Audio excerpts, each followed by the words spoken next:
Good evening. You're muted, poor. Evening. That's a mean hook. That's a mean hook set, Max. It always is. So tonight, before we get too far into it, I couldn't change the title in time. So tonight it's going to be a Q&A. Last minute, Taz had some things to do. So, yeah, we could talk about winter fishing. We could talk about fall fishing. But I feel like if there's any questions that anybody else wants to get answered, now's kind of the time. So I posted a link in the comment section if anybody wants to join us on the show just to talk about, I don't know, anything is kind of broad. So let's just say anything regarding fishing. Anything fishing. Yeah. So if anybody wants to join in, um, it's in the comment section. Link is. Oh, you already dropped the link. Yeah. Yeah. If anybody wants to join in, feel free to join in, and let's chat away. Anyone. So anybody that wants to join in. That being said, though, how have you been doing, poor? I've been doing all right. It's been getting a little brisky and Yeah. kind of putting the summer clothes away. Summer clothes never goes away. Not for you. Yeah. Summer clothes never go away. It's always Croc season. As I say, it's always Croc season. And then the sweater comes out, and then it's back to t-shirts. Yeah, just you. Yeah. But have you been fishing lately? Have you been on the Delta lately? I have. I just went, let me see, I think Tuesday. I went Tuesday for like 2-3 hours. But it's tough. It is a grind right now. The water's a lot colder. I didn't bring my graphs. I didn't get to see the water temps, but it's definitely gotten colder, and the fishing is starting to slow down on the river. I did catch a few fish that was just dinks, like 13, 14 inchers. I think if I had more time, I probably would have ran into a couple good ones, but it just by the size, the quality that I was catching, I already knew then and there that it's starting to slow down on the river. At least on the river. Yeah. Yeah. Yeah. I don't know anything about Delta fishing. But I mean, we don't have guys that want to join in, but I mean, questions are dropping in. So, there you go. Mike Regan. Go to bait for fall Delta bass. You're more of the Delta angler than I am, so. So, from what I've been hearing, I don't throw it much on the Delta, but uh, the jerkbait is your go-to right now. And keep in mind, you're gonna catch stripers right now on a jerkbait as well. It's just, it's getting cooler. Those stripers are getting active on the river system. So uh, upgrade your hooks. Yeah. And but yeah, the jerkbait is definitely the deal right now, or at least one of the deals right now on the Delta. And other than that, you can still throw your traditional Delta stuff. You can still throw a chatterbait. You can still throw a spinnerbait. But the bite windows are getting a lot shorter. You're not gonna get a fish per se every 1 to 5 casts. It's gonna be kind of like triple that now. So, but that's just part of river fishing. So when I think fall and delta bass fishing, it kind of goes back to when we had the TOC on Berryessa, not this past year, but then the year where we stayed in the cabin together. Yeah, yeah. Yeah, just last year. Hmm. So I was fishing a jerkbait through the grass, just like I guess how you would, fish for a jerkbait on the delta is ripping it through Hmm. the grass as well. So Yeah. I'd imagine that just cross translate as in, the grass and the jerkbait still goes hand in hand. It's the same kind of application. It's just minus, the tide, Right. everything Yeah, else. yeah, no, I totally agree. I think right now, going back to what you were talking about on various, I think that's kind of the deal right now where Mm-hmm. it's they want that pause and then they want that flicker off of like grass clumps, to get Mm-hmm. them to react. But they don't want to chase a bait that's going to be consistently like Moving. moving. Yeah. Mm-hmm. So that's something to keep in mind. Yeah. You know, it seemed when we did fish that Berryessa event, me and Greg was fishing the same patch or same stretch of grass, same Hmm. area, that TLC, and he was getting most of his bites on a square bill or a crankbait, and he's getting the slightly smaller size, you Hmm. know, because we were fishing the same area, but for whatever reason, I was fishing a jerkbait in the same area, and I was getting those slightly better fish. Yeah. So yeah, even that pause is a big deal. Gives them a Yeah. second to look at it. Yeah, Oh yeah. yeah. Or a double fluke rig. A donkey rig would probably be the same. Yes, sir. Yeah, same deal. I agree. Yeah. Chatterbait rod. Chatterbait rod. My favorite, I have a couple of them. They're the 705 POW Endurance, the OG rod, the OG Endurance, 705 composite glass.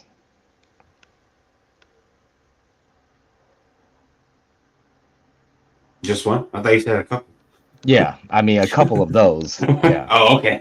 yeah. So I have I was waiting. duplicates. Yeah, I was waiting for you to keep going. You just yeah. you just No, stopped. I was like, no, what? that's it. I have like three of those rods. Yeah, it's like my all-time favorite. Yeah. Yeah.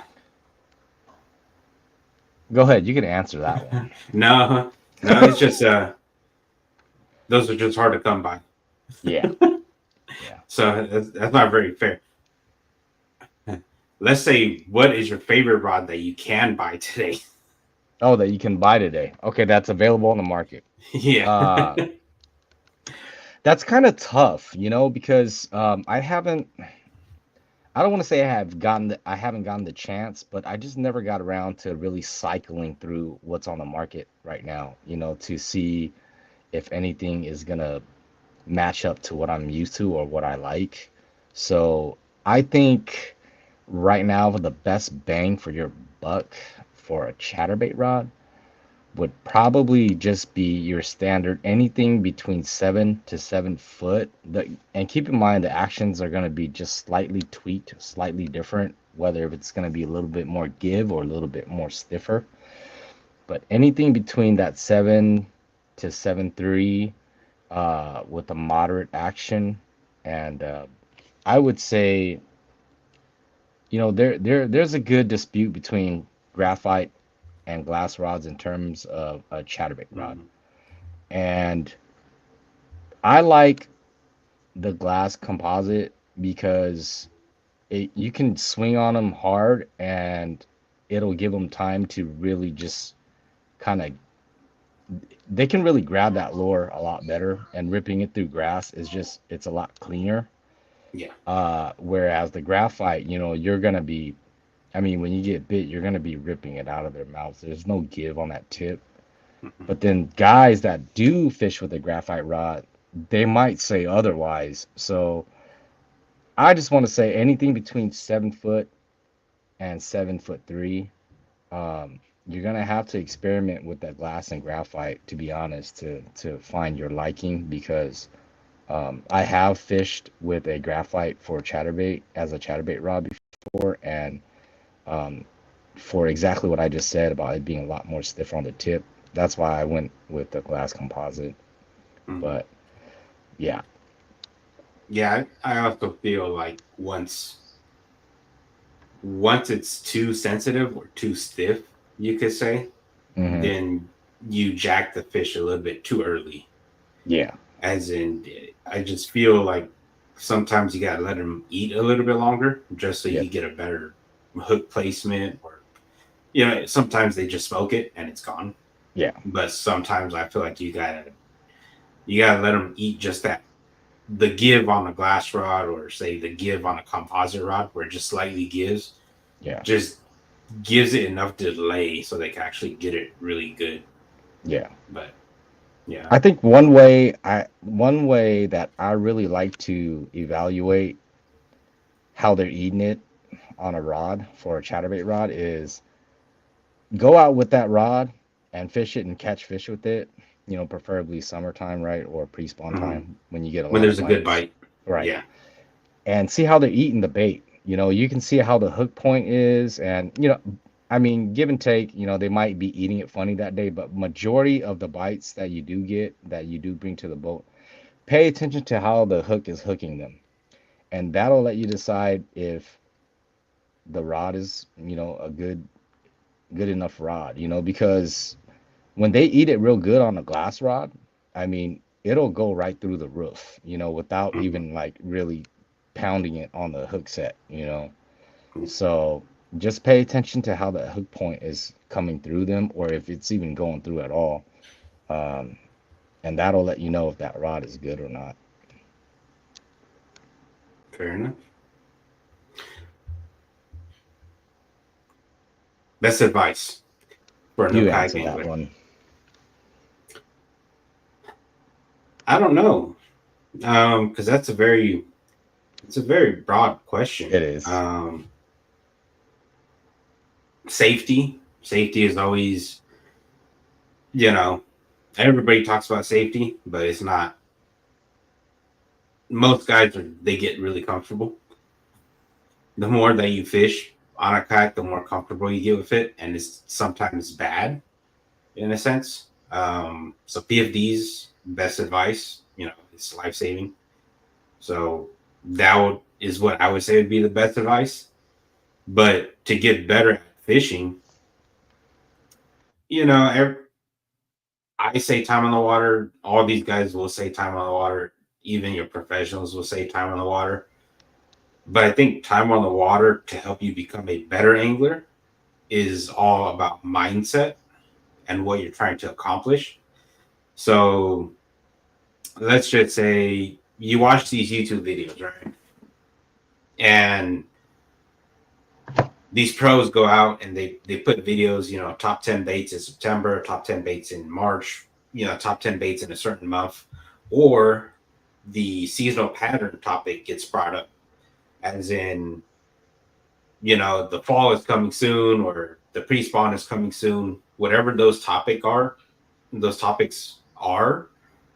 I feel like you should, if you want to become a better angler, you should focus on those topics and try to figure out exactly what those pros are talking about.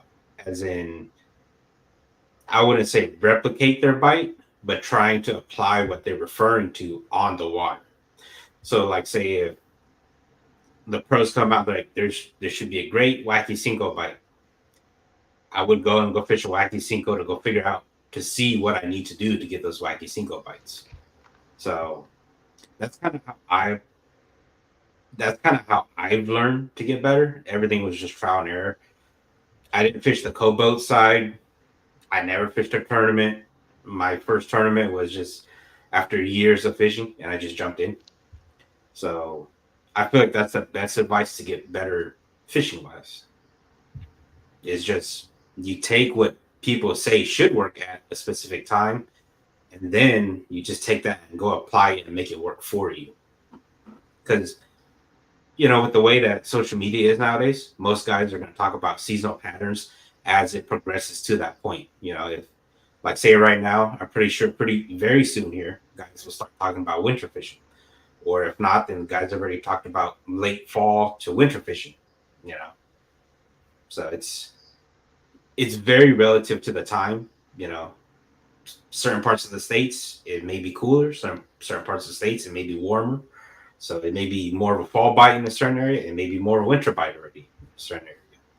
So that I think that's kind of where a lot of newer guys struggle. Is I feel like they watch a video and they feel like they can't figure out that bite, and then they give up or they go back to doing the stuff that works for them, which is fine, but if you want to get better, you kind of have to get uncomfortable and do those other things, like say fishing an offshore jig, or fishing a glide bait, fishing an A rig, whatever is your zone of uncomfortability is kind of where you want to be, if that makes sense. I agree. Yeah. Your thoughts? Yeah, it actually just dawned on me as you were talking, but because I was like, okay, there's all these advice, right? But I think to dumb it down to just two, uh, one is take your time. Take your Yeah. time developing yourself as a new kayak angler, as a kayak angler, because I feel like uh, when you're trying to be like somebody else, it kind of you're kind of perceiving something that you shouldn't be. Don't get caught up in what you see in YouTube. Uh, don't go out and buy all these lures and soup up your kayak. Take your time, figure out what you really want, what you Yeah. really need. Uh-oh. We just lost him. That means that we really don't need him.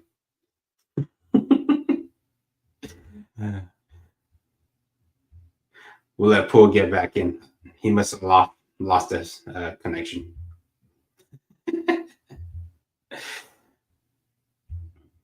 But yeah, definitely a lot of YouTube content. There's a lot of great content creator out there. There's a lot of good content and there's a lot of bad content. Um, I feel like there's really no exact wrong way to fish, to be honest, especially if you're talking, bass fishing. You can catch them a ton of different ways, but there will always be what I feel is a dominant pattern on any given day, or a dominant detail on any given day, whether it's dead sticking and whatnot. But I feel the best content creators are the guys that can explain and be consistent on the way that they fish. So sorry. Welcome, welcome back.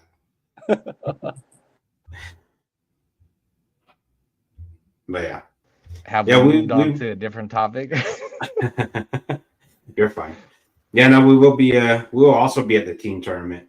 Um, the Yakabat team event, which if you guys haven't signed up, it's It's a great event to sign up to just fish and go have a good time. Um, it's a it's a good way to get your feet wet because you don't have to pay membership fees and you don't have to commit a lot of money to figure out whether you like tournament fishing or not. So, and then not only that, but you're not pressured to catch 5 fish. Obviously, you can, if you want to have a friendly competition between you and your fellow teammates or fellow anglers, have a side fun for best 5 fish. You obviously can, but we will be there. Yes, so, sir. Yeah.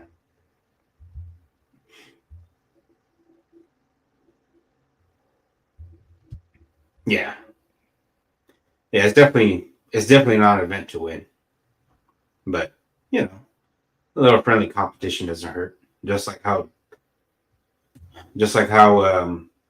the the charity event for the Headwaters Hurricane Relief event. Godly. Some guys are very serious about that event. There's like 107 inches that's leading right now. Or actually he took it because it ended already. Oh, did it? Yeah. Daigo? No, gosh, I'm forgetting his name. Clear Lake. He's from he fishes around Clear Chad Lake. Switzer. Yeah. Chad. Mm-hmm. Yeah, he had 107 or something, and Daigo's right behind at 105. So wow, serious anglers. Super serious. Yeah. Yeah. So before I got cut off, Go for it. yeah, just let me finish it real quick. But yeah, take your time.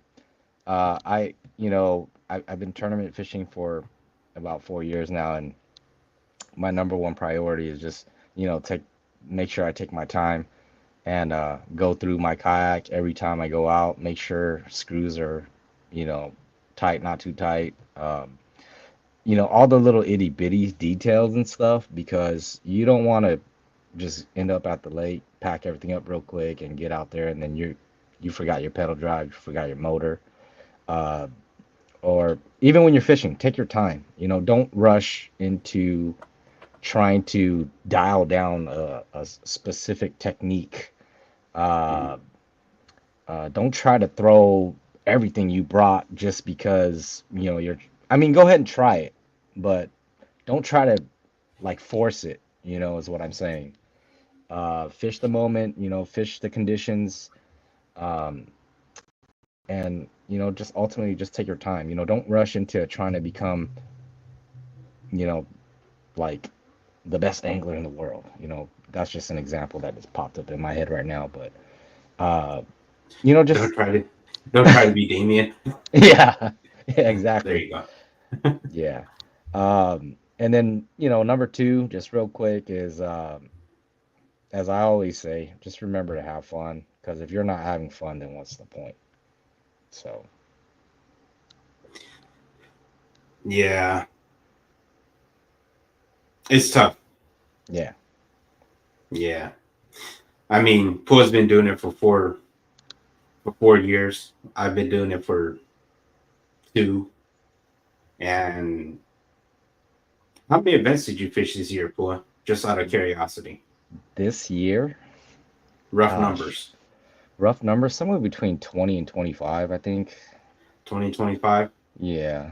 Yeah. That's about right. Yeah. I'm somewhere there and beyond as well. I think you're a lot more. Yeah, but there's a lot of events in terms of kayak tournaments. My advice: pick one and stick with one if you wish to try it, and then if you wish to continue to fish more tournaments and you really like it, jump onto more trails. There's a lot of trails in California this year, last year, even next year. Yep. So don't go too hard in the paint.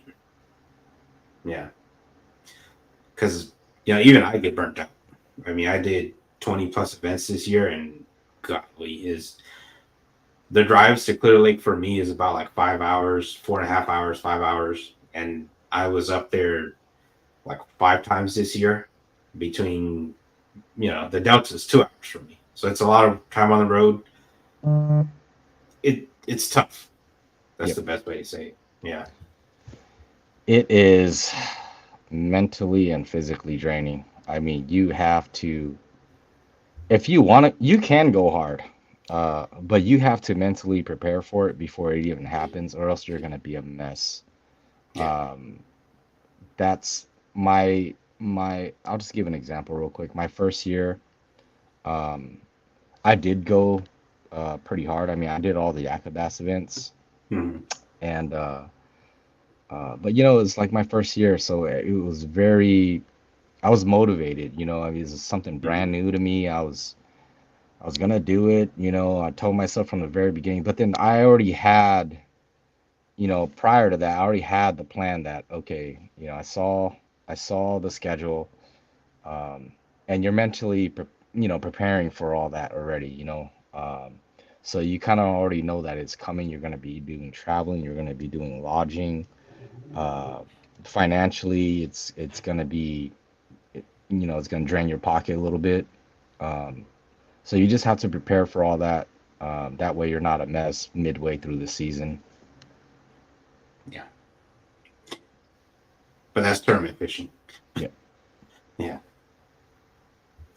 Since the year is wrapping up, boy, Mm-hmm. and since guys aren't really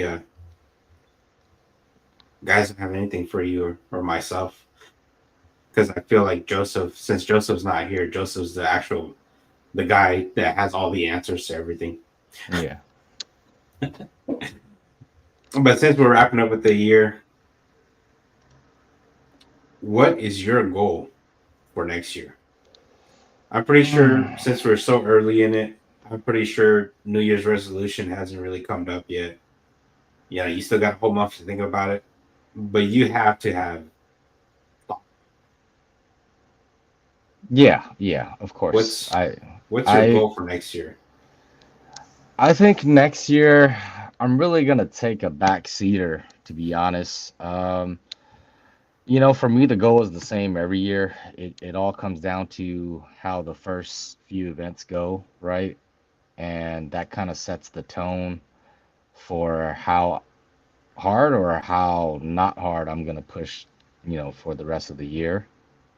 But I think right now I'm already at the decision where it's gonna be like I'm just gonna cherry pick events. Mhm. To be honest, that's the plan for now, right?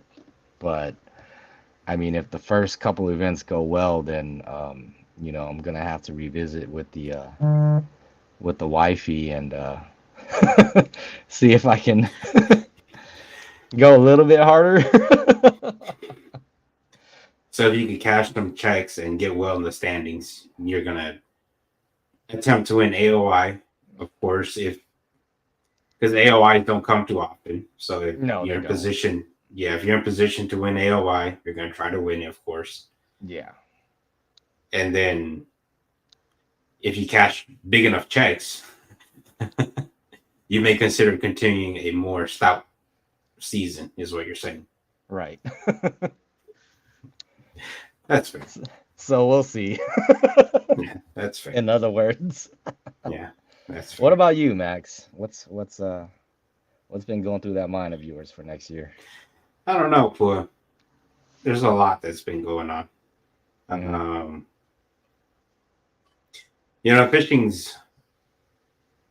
Fishing itself is great.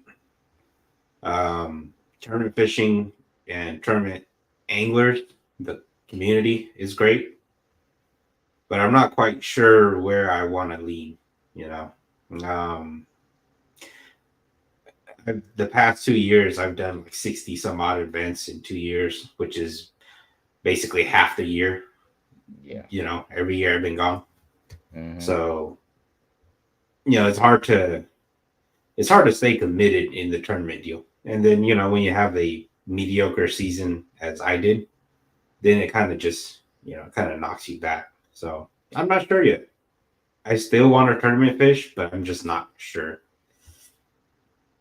Hello, Sean. Would you like to jump on and chat with us? There's What a up, link Sean? if you would like to jump on and chat with us, Sean. How do you feel you did this year, boy? I know you cashed a lot of checks. You won a lot of events. I think I did okay. I won a few events, and you know, I'm kind of, I don't know. I I feel like I'm getting to a point in my life where uh tournament fishing's still cool, don't get me wrong. Um, but I feel like it's just time to not necessarily take a break, but just like I said, take a little back seat a little bit and just do the events that I can do and that I really want to do. Um, and then maybe the following year maybe it'll change, maybe the fire will get back on and go full throttle, kind of deal. But I don't know. It's kind of just like an inside feeling where I don't want to say it's maturity, but just in life itself, you kind of feel like there's kind of another direction that you probably need to be heading, in a sense, because hopefully the fish will always stay there for you, but you can't, the lakes will always be there for you, but the fish, they Yeah. move around a lot, so It's like dating. Every now and then you need to take a break. yeah. Well, we're gonna have on Sean soon here, whenever Sean All wishes to join. right. Yeah, you know, I, like I said, I feel like I had a mediocre year. You know, a lot of lost fish, a lot of times where I should have zigged when I should have zagged, kind of deal. Where I went to the point just too early, or I went to the point just too late, and it hurt me and my finish. But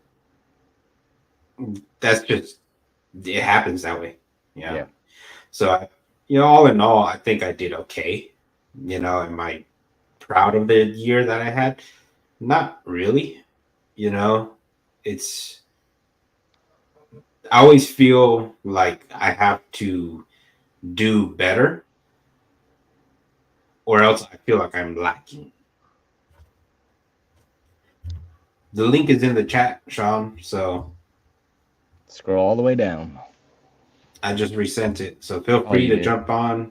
Yeah, feel free to jump on when anybody, whoever wants to jump on. We're just gonna have anybody, and whoever wants to jump on, jump on. You should be able to access it. So, humble responses. No, but I totally understand exactly what you're saying, Max, because uh, tournament fishing is not, I mean, it is competing against other people, but I think if you don't see yourself progressing, it's almost kind of like, Yeah. you kind of feel a certain way, kind of like just discouraged in a sense. Um, Well, for me, it's not really discouragement. It's mhm, more so of, I feel like I know I can do better, mhm, and I just feel like this year I wasn't there.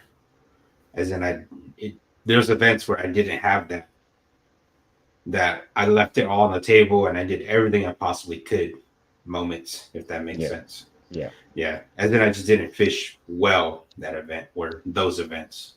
right, And, I feel like there was a lot of those events that kind of just added up to everything. And it just kind of, it made me feel like my season is not the best season. right, Yeah. So that's why that is. yeah, We're yeah. waiting on you, Sean. Come on, I don't have a Sean. Sean. Yeah, I remember having one of those years. At the best way to say is just it was the year my father passed away, and it was just like everything I tried to do to uplift myself There he is. Oh shit! There we go. All right, What's change up? subject. Go ahead and speak, Sean. No, I'm sorry. No, I missed it. You're good. You're good. I jumped in the middle like last time. I was like making dinner and stuff, and I missed you guys. No, you're good. Yeah, no, man, we appreciate you. We were just about to get sentimental, so now that you're on, please. Oh, speak. no. I know what you guys are talking about. So you guys are talking about like next year and what you're going to do. But I guarantee you, because I get that the same time after the team tournament, you see everyone and everything. You see some new faces. Then you get that off season, you get the holidays. You know, you got like Thanksgiving, you get to see everyone, Christmas, New Year's. Then after New Year's, you're just like kind of sitting around, man, it's raining again. And all of a sudden it's getting closer to February. Then a little post comes up on Yakabas. Oh, first team tournament. This and like, oh man, that sounds kind of cool.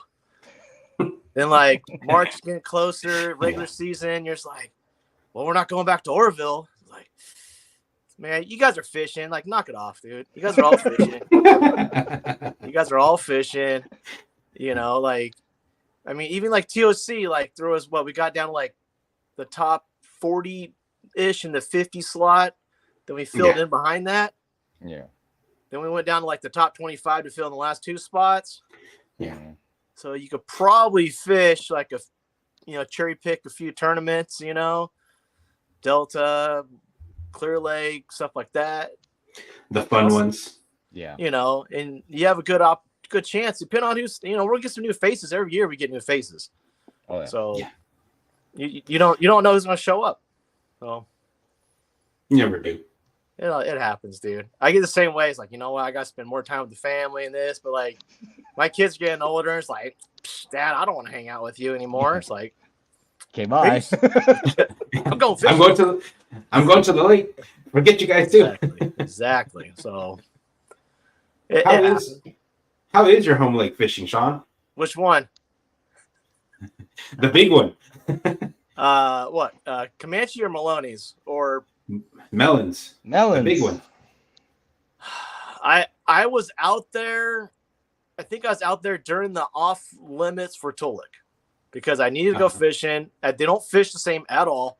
Last time I was there, the water's dropping a little bit, like all the reservoirs right now. I hate to say it, but you got to use your electronics and cover water, scope in or no scope. Pay attention. You got side imaging, and you have to cover water. You can't just sit there and soak a worm or jig or whatever. You literally have to pull up on a point, hit it at different angles, and all right, they're not here. Trying to find that magic number. Usually at Maloney's, it can be 15 to 25. Sometimes you go all the way down to like 40, 50. But like if you're in that range, catch one fish and just kind of build off of that, and just drop shot, jig. You get those random big fish that come up shallow still. I mean, my biggest bass was caught January 1st, and that was like 4 feet of water on a S-Weaver. Yeah. So, I mean, it's stuff starting to turn over. Water temperature's dropping down. I mean, I'm not gonna tell you what I caught on my fish the day after Gamblers. They're stacked in a pretty cool little spot. Were they mixed or was it like spots? It was spots and largemouth, and there was a lot of them in there. And I'm surprised someone didn't find them because it's kind of a obvious spot. How many are watching right now? Not enough. Don't worry. You can say. Don't worry. So we'll just say who are watching. They're almost there year round, but honestly, I know the conditions are a little different, but after Gamblers, I went out there. I'm like, what if I did fish it? A little situation was a little different. And I went out there and it was just like, holy smokes. So the spot rhymes with tires, we'll just say. And if you've been on Maloney's a few times, you know where there's tires. Yeah. And the fish were underneath those tires, and they on both sets of them outside the marina. And I heard that they pulled those not too long ago. When I was out there the day after Gamblers, there was fish all over them on both sets. And all you had to do, throw out sonar man or whatever, watch it drop down, and just reel in and keep doing this. And you'll see them just come out, another one come out, and one's going to hit it. It was ridiculous. But different conditions, who knows? So you do need forward-facing sonar then. Or no, or just cast it out there. Well, just because there's fish there year round. You could go there with like a 4-inch Senko or something, small swim bait, whatever you're like to do. And those tires are, tall as me, which is 5 foot nothing. So if you count down your bait, however the rate fall is, get down there and just start cast out. I think it went down a little bit. You can just keep twitching it and reel it in. Probably a fluke jerk bait probably work too. Maybe a glide bait, who knows? So, but that yeah, means, that's normal though.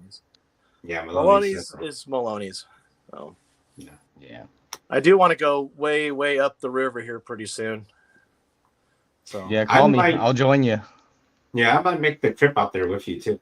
I've been meaning to fish Maloney's during the fall to the winter. I've always been curious. Yeah. I need to go. I need to go get my rod and reel setup back. Oh shoot! That's right. And that's headed upriver. Yeah, I'll be down to go up there. How deep did you drop that thing? It's between 28 and 30 foot. So 28, 30 foot. It might be out. Yeah. I'm hoping it is. Yeah, it might be out there. That was during Gambler Series, right? Yep. Yeah, it might be out. Yeah, it dropped a ways. See, the interesting one, I don't know if any of the circuits are going back to Part E, but Part E is dropping a ton right now. It's almost at the lowest I've seen it in a very, very, very long time. Are they allowing us to fish still at Part E? Don't they close down for the winter? It closed. It closed on the 31st was the last day. Yeah. But like I drive over it when I come home, and there's a lot of stuff exposed right now. And interesting. I hope no one's out there taking pictures. It sounds like you're Rock the one that's here, taking pictures. Yep. Tree stump here. Like go down another 10 feet, and I'm gonna sit there and just take a bunch of pictures. There's Dang, some good stuff. No wonder Comanche is still up as high as it is. Because I was like, you know what? Usually it's already, those trees at South Shore, they're all out of water. Yeah, but they're not. No, Comanche's looking real good. I know the Fresh and Salty crew will be out there next week, I think. Yeah. Are you going? I've never been to one of their outings, and I kind of want to go. Let's go. I'm going. I think Max is going. There's hundreds of guys. So, yeah. Peer pressing me to go. Yeah. It sounds cool. I'm gonna try to make it out there. Yeah, I'll be there. Well, if you go too, then I'll go, Sean. Oh gosh, don't give me that. If you go, I'll go. But yeah, Comanche's cool. I was out there with Raymond Gamez a couple weeks ago, and it's just fishing like Comanche. You can find some schools of fish right now if you just wander around and find them. But yeah, I'm getting a lot of floaters. Yeah. All right, boys. Hey, Sean, I'm gonna let you take over my spot. Oh my God. Hey, where's Taz? Go ahead. Cancel last minute. Yeah. Yeah. He had to go last minute. So for anybody that is listening that wants to join in, we're having a Q&A session. Yeah, that's fun. So we're just gonna chat. So I'm good at talking. Paul's got family things to take care of, so there you go. I gotta run. Right. So Sean, take over my spot and bro. Enjoy the rest of your evening, boys. Pua, yeah, what's up? I like your videos, dude. Hey, thanks, man. They're awesome, man. Keep watching. All right, boys. You guys have a good night. Good night, Pua. Man, there we go. And then there was two again. Now what, huh? I don't know, Sean. What should we talk about? I don't know. I was hoping that you could teach me how to fish some winter fish. Do you fish during the winter? Yes, I do. On spotted bass lakes? If if it's not a tournament, I won't go out in the rain. If it's a little drizzle, no problem at all. But if it's just like dumping, as long as there's no wind, because that gets real nasty out there, even with all the rain gear you have, you know, water finds its way. Yes. I know rain gear is a lot better than it used to be. One little trick we used to do back in the day is get the little wristbands. Mm-hmm. We put them in here. Then when you put your rain gear on, because when you're holding your rod up and fishing, the water just drips down. So that little wristband kind of helps prevent some of that. But some of the rain gear is better now. You can strap it on pretty good. Yeah. Oh, but dude, I had some of my best days fishing in the rain. Like most memorable times, tournaments, you say it, you know, it's like I had one of the best days I ever had was during the winter as well. But it was a bluebird sky day, and for whatever reason, it was like water temp was like 52 degrees or something like that, lower 50s. And then all of a sudden fish started popping. They just started busting everywhere. And I just actually got on a topwater bite in the middle of winter, throwing a topwater walking bait. Dude, that's so. And you're the only one there too, huh? Yeah, I was the only one there because it's like no one's ever gonna believe this. Yeah, because it's colder than hell and nobody wants to be out there. So I was the only one out there, and I saw it was like full on blown out, like summertime topwater bite, and fish were just busting everywhere. And I just started picking them off on a topwater. Yeah, that's awesome. One of the few times. Yeah, that's the awesome. Yeah, but that was during that was during in spotted bass lake specifically. I found that it happens more than it does on largemouth lakes. Yes, the largemouth don't mess with that. Yeah, no, they could get they can get real finicky sometimes. Yeah, and stuff, and not get into the science of them, but my understanding, largemouth, that they got more of the Florida strain in them and stuff. They're real temperamental with the quick change of weathers, cold front, stuff like that. But spotted bass, dude, they don't care. They don't care, and they go off when it gets cold and the weather gets nasty. They'll go on feeding frenzy and stuff. You'll see that like Shasta. That's why a lot of circuits will start at Shasta, like January, February. There's like snow and stuff, and people just have like epic days there. Yeah. Freaking spotted bass, Yeah. That's where everybody goes when the winter comes, is a spotted bass league. Because the fish are willing to bite. Question for you. How do you feel like your season went, Sean? Before you answer, Sean is this year's Yak Bass Angler of the Year. So it's actually quite the coincidence that we have him on right now. Yeah. But so his season actually went great. Actually wonderful. Because he won Angler of the Year.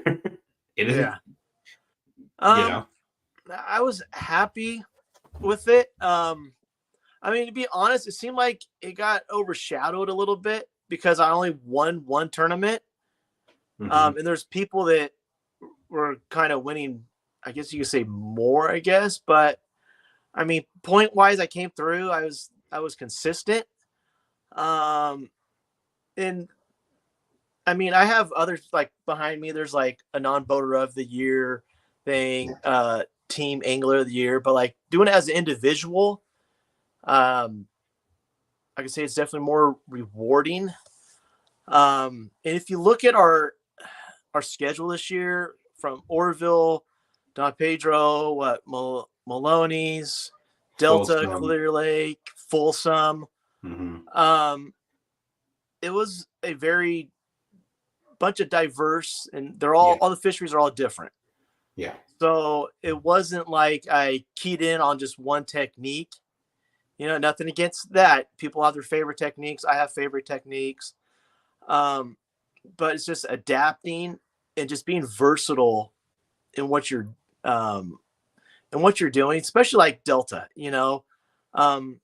and yes, you can use forward-facing sonar in certain situations, but if you watch my video of that tournament, like we launched down south, a bunch of us were down there, and I went over the barrier thing. It was all approved and stuff. I double checked, made sure it was okay.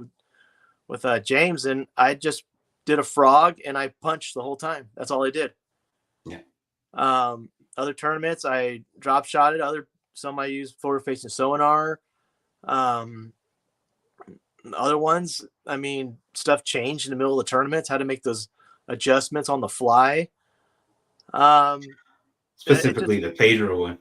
I remember the Pedro one was probably the biggest event. I remember you changing up your entire game plan, like overnight. Yeah. I had to. Yeah. I mean, I ran into you and I saw you in the cove. Yeah. I was like, ooh, I don't want to get too close. This is still technically the distance, but we talked in the cove and you were still doing your thing. I'm like, hey, I'm just going to pull up to this outhouse real quick. I'm not going to use it for the bathroom. I'm just going to catch some fish off it. And, you know, I don't think any of them fish actually helped, but I remember I had bed fish I went to first thing in the morning and I was pretty stoked. They were good ones. They were locked on. I go there first thing in the morning. It was like a 45-minute run with the Ink A30. So I was a ways away from everyone. And I get there and they're gone. And I'm like, oh, crap. Okay, let me back out of the back of the cove. Maybe the fish moved. And all these other fish I had were just not where they should have been. I picked off a few random fish. There were some bait in the very back of that area. I think I picked one off there. Then I kind of just started going off, but my head cut off. Like, what am I going to do? Started covering a lot of water. Then just, you know, honestly, dude, I remember that tournament, and I seriously, when I was crossing the lake, heading back towards, kind of head towards the ramp, that little island near Lucas Gulch area, I remember going across that lake, and I said a little prayer up my father, and I was like, yeah, I need a little help. You know, he wasn't much of a fisherman, but, you know, he always supported me. And I tell you what, there's one other story leading up to that. Across the lake, fished the island. I was going to go back to this cove, and I don't know who this guy is, but I ran into him at McClure also. I started heading towards the cove, and this dude starts going this way, heading towards the cove. I'm like, you weren't going there when I was, you know, until you saw me going there. Then eventually I was like, you know what? It's yours, dude. He went this way. Then I made a left, went over to Lucas Gulch and caught one right away on a Senko. And I caught another big one. And that's that. And got that by a 1/4 inch.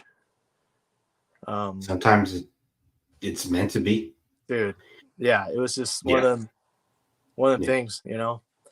Yeah. Then what? Folsom, I think I got like 14th or 15th around there. That was probably your drop, no? Probably. I had like a 14. I think I had like a 12th or somewhere around that too. They're real similar. That was at McClure. Yeah, I did about the same. The Folsom tournament, I was South Fork. Again, the fish backed off. I chased them around.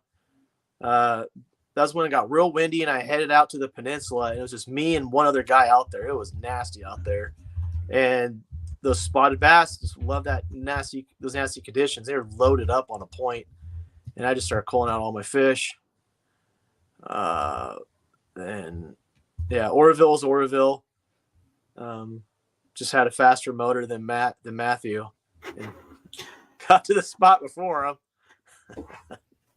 Yeah, that's a crazy thing. You have a faster motor than him, but you still can't convince him to switch over. That's all right. We're all stubborn sometimes. It's all good. Oroville, Folsom, McClure. I was real torn in practice. I had similar fish up in Horseshoe, and the other ones were out of like McClure Point. I found some stuff that I didn't even know was even on the lake before, but the quality of fish were about the same that I was catching. And I'm like, you know what? I want to roll the dice and go up to fish out of Horseshoe. And everyone who did well in that tournament were all out of the main body, Barrett Cove and McClure Point. Wasn't Damien in Horseshoe? I think Damien was in Horseshoe as well. He may have been the only one. Because I recall him saying he was fishing a bridge. No, he was past us.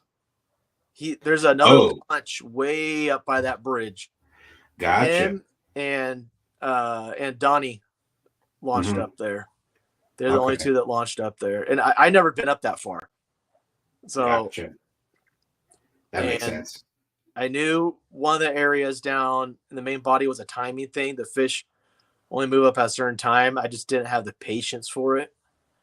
That's the stuff you learn. You know, sometimes you have to have patience, and sometimes you just gotta know when to run and gun. So stuff you learn. It happens. McClure, what else? You know,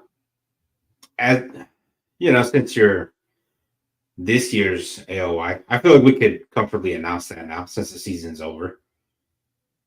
Yeah. What do you feel? You know, that mentality wise. Oh, sorry. Hold on. Sorry, one sec. I got a text. Hold on. I'm texting. Let me see if I get back to you. It's the wife. I got to go back. Hold on. Shoot. Where'd you go? There we go.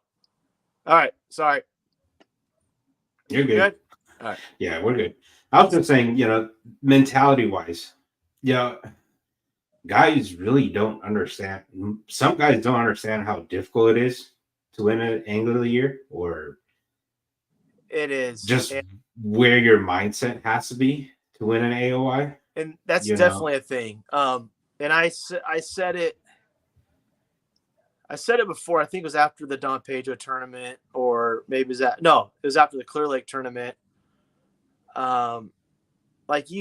It sounds cheesy, and we all probably heard it growing up. Like that mentality, like you can't give up. It sounds basic, simple, whatever you want to call it. But like I came in this year with a different mindset because I've been that one. Ooh, I got top 5 Angler of the Year. Top 5s, you're just the outside looking in. Done that, top 10, top 6, 7, 8, whatever it may be. I've always been that guy. It's like, man, I might as well just give my entry fee to this guy or give my entry fee to that guy. Yeah. We're going to Delta again. I might as well give it to Pua, or give it to Damien or give it to Joseph or whoever, you can't. Yeah. You can't if you go in a tournament with that mindset, you're already defeated.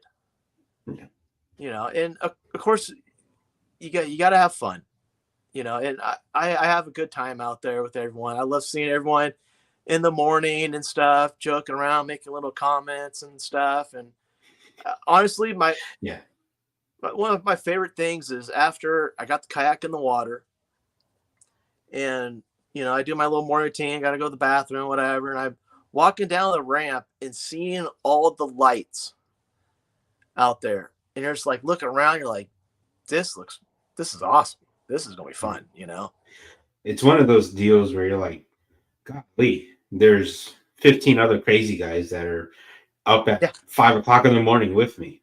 Yeah. It's like, these guys could have just been in bed, but there's actually 15 other guys that are just as crazy as I am. That's in the pitch black, on a February morning, 48 degrees, 58 degrees, 50 degrees, and there's 50 other guys out here with me. Yeah. But that is an awesome scene. Yeah. That's one of the things I love. It just being on the water before, 5 minutes before blast off, and everyone's just like kind of, all right, okay, yeah, I think you got a 300. Okay, oh, you're in Old Town. All right, I got you beat. Front mount. Yeah, all right. Everyone's kind of inching up there a little bit, pushing the limit a little bit more. Well, I'm still within range of the ramp. Yeah, that's pretty close. And all right, good luck, everyone. Brr, and just go. Then I preterm anxiety. Take the selfie, and it's all them behind me. But it's fun. It's absolute fun. And I fished from a boat for years and years. Fish pro-ams from the back, fish team tournaments, club tournaments. And I tell you what, the mentality of just the average kayak angler is like totally different. You know, boaters are super nice, but they're like a little secretive about stuff. You know, they're like, you know, you see them on the water. Hey, you catch them a day? There's like, yeah, you've got a limit. Oh, really? Yeah. Yeah. Yeah. What are you throwing? Oh, you know, just reaction. Huh. Yeah, it's a kayak guy. How'd you do it? Oh, I caught like a 17 and a half. I caught an 18 quarter. I lost one that was at least a 20. And this is what I'm throwing. I got some. Hey, do you want to pack? You know, it's like, geez, it's cool. It's cool. Everyone seems willing to help each other out. You know, if you're rigging your kayak or, you know, just different things, everybody's helping each other out. Everyone's, you know, posting videos, pictures of stuff. It's freaking, it's cool. I love it. It's fun. How long have you been doing the kayak thing? The kayak tournament thing? Uh-oh. First win? Look at the thing here.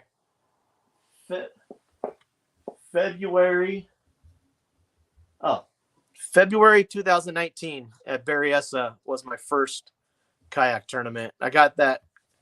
My Outback is a 2018 Outback. I got it in December of 2018. Yeah. It's come a long ways then. It has. It was fun. I was stoked. I remember that first tournament. I was like, freaking just going to my first spot and boom, caught a fish, took a picture of it, submit. I'm like, cool, I got this down. Took a picture, submit. Cool. And I'm like, ooh, standings. I got my limit. See what I got. And my limit was, what was it? 0.05. And I'm like freaking out. I'm like, holy smokes. Let me phone a friend. I'm like, what's going on? This fish was like 16 and a half. That was a 15. I caught a 17 and a quarter. What's going on? They're like, look, it's like, dude, when you submit your fish, you have to put the length on there. I was like, oh my gosh, what do I do? They're like, dude, just redo it. And I'm like, oh, this things you don't know, you know? Yeah. So it's like, I think you're just too jacked. Yeah, I had no idea because my buddy's like, oh, just download this app, take a picture of it, close the mouth, have this little card in there, and send it. I was like, okay, cool. Had no idea. You know, and that's what's cool about the team tournament coming up. You know, it's a good way to learn. You know, it's that damn lake's been tough.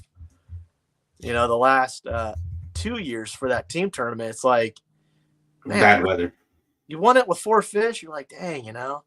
Yeah, it's tough. It's tough. I mean, I remember being a team captain one year and was like, dude, I'm like, they're right below me. Drop down. I'm like holding this fish like in the water. There's like 3 of them with it. Drop down.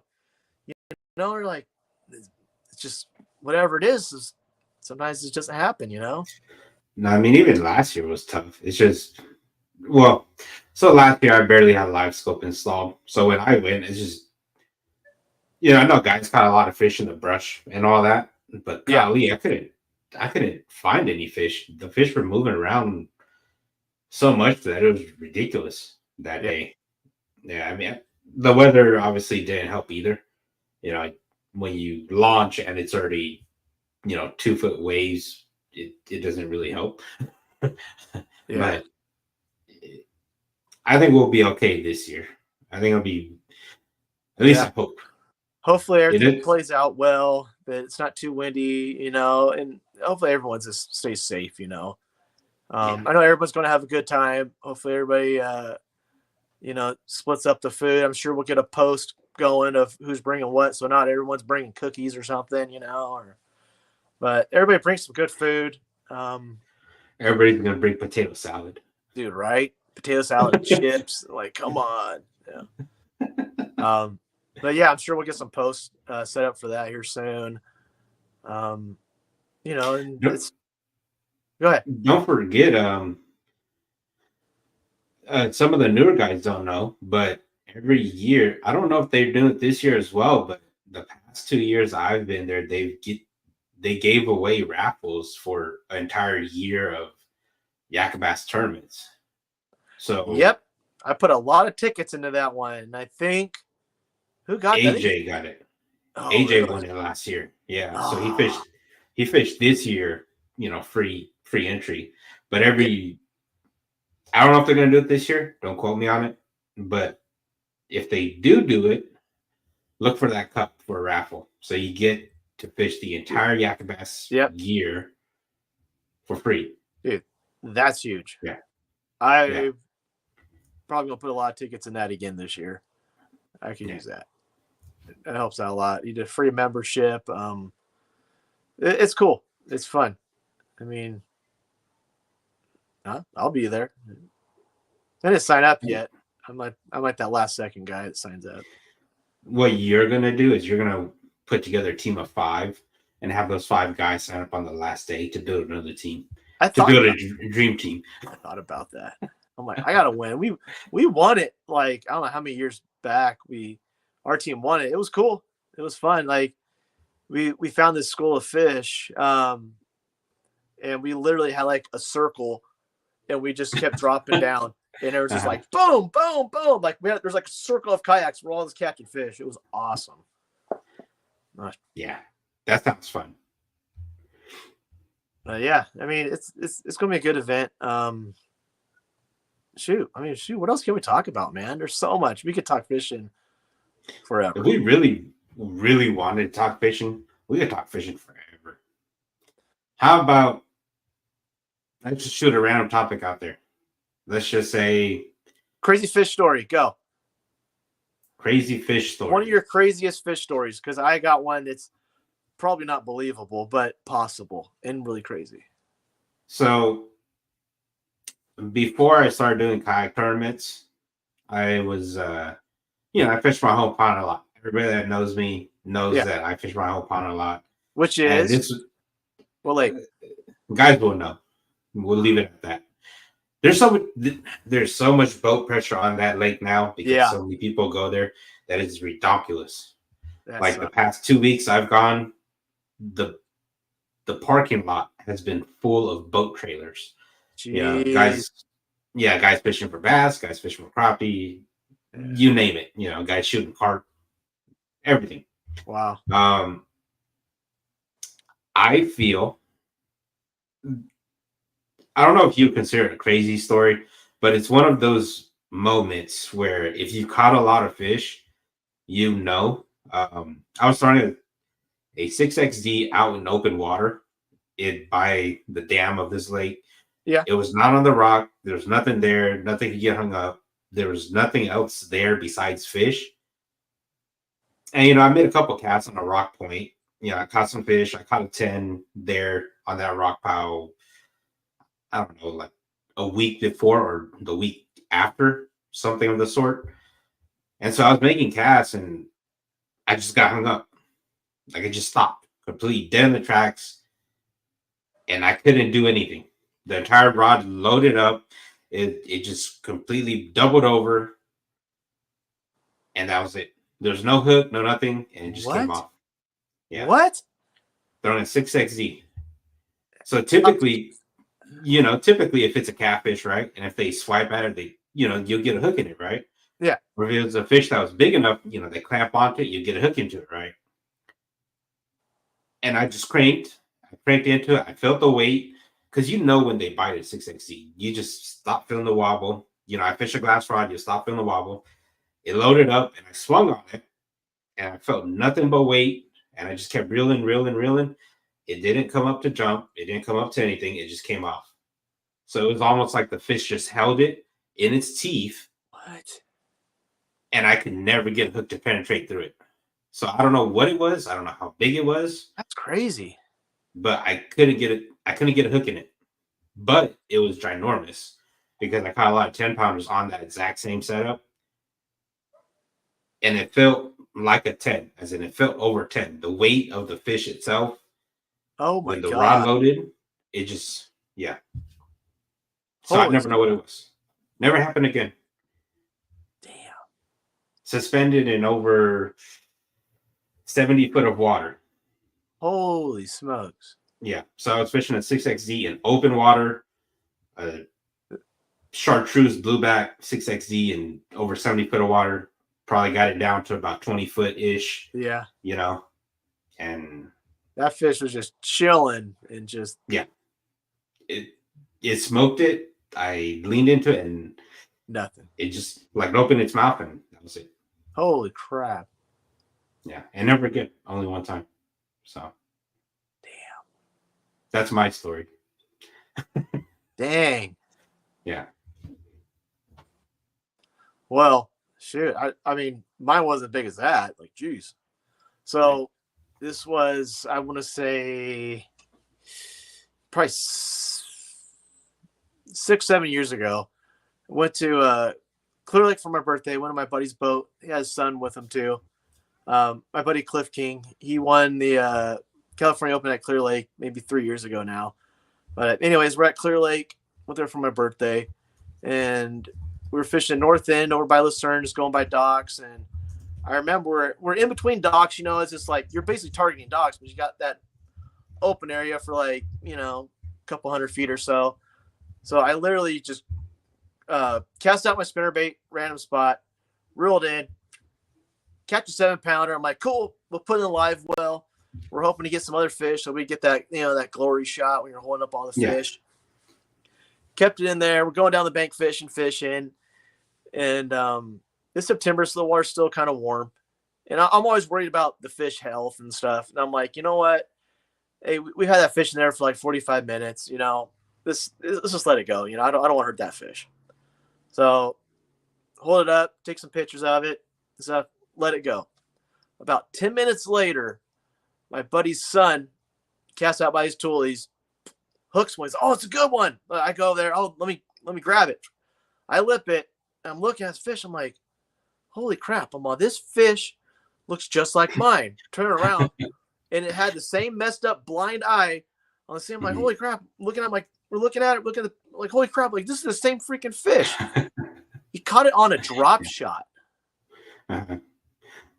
So he hooked it, and it's just kind of was just a little bit, not much of a fight, and I just grabbed him. Like, holy crap! But it's like in September catching the same fish twice, and he sat in a live well too. This, I always think about that. You're like, if that fish ate that quick, what's stopping someone? I'm sure people thought about this too. You get a lot of big tournaments up at Clear Lake. They dump them out. They take the live release boat, or even other lakes when, say, like Future Pro Tour or something, when they're known to, hey, just take your fish down to the lake and dump them back in at the ramp. And say like Don Pedro, it's out of Fleming Meadows, and everybody dumps their fish there. This makes you wonder how long those fish are going to stick around there for. And you can catch those recycled fish. Yeah. So you definitely can, but I feel like those recycled fish typically aren't always your biggest fish, is what I feel. And then I'm talking. Yeah. So when I say big, I mean like a 5+ pounder. Yeah. Yeah. But typically, they were all tournament keepers too, though.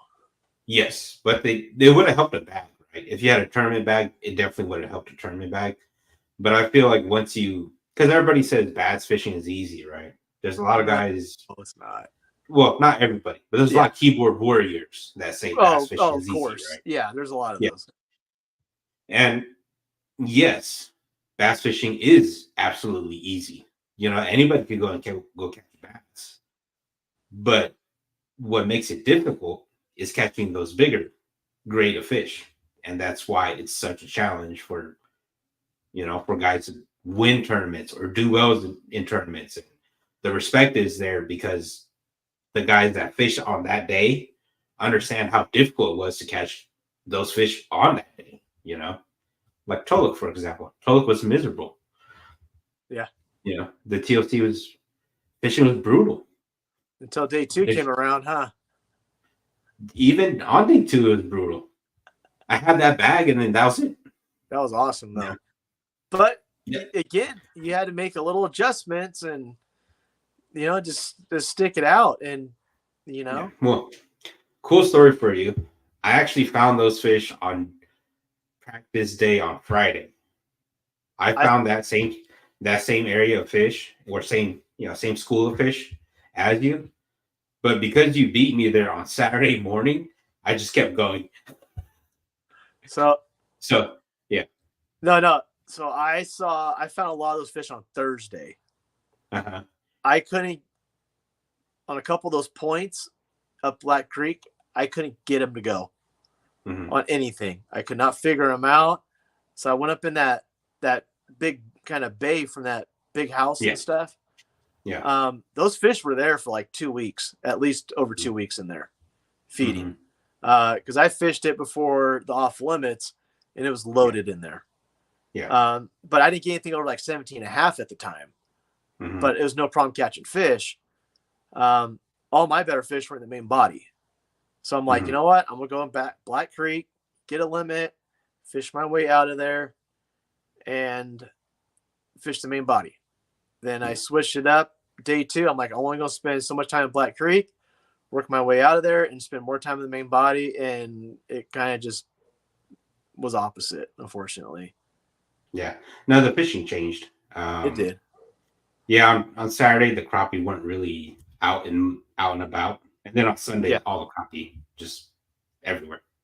Yeah. But yeah, I found those fish on Friday morning at like 6 o'clock ish, because since it was practice day, we got there early, and I figured it was an early morning bite deal because the very moment I pulled up and made the first cast on a jig, I got pumped immediately on a spot.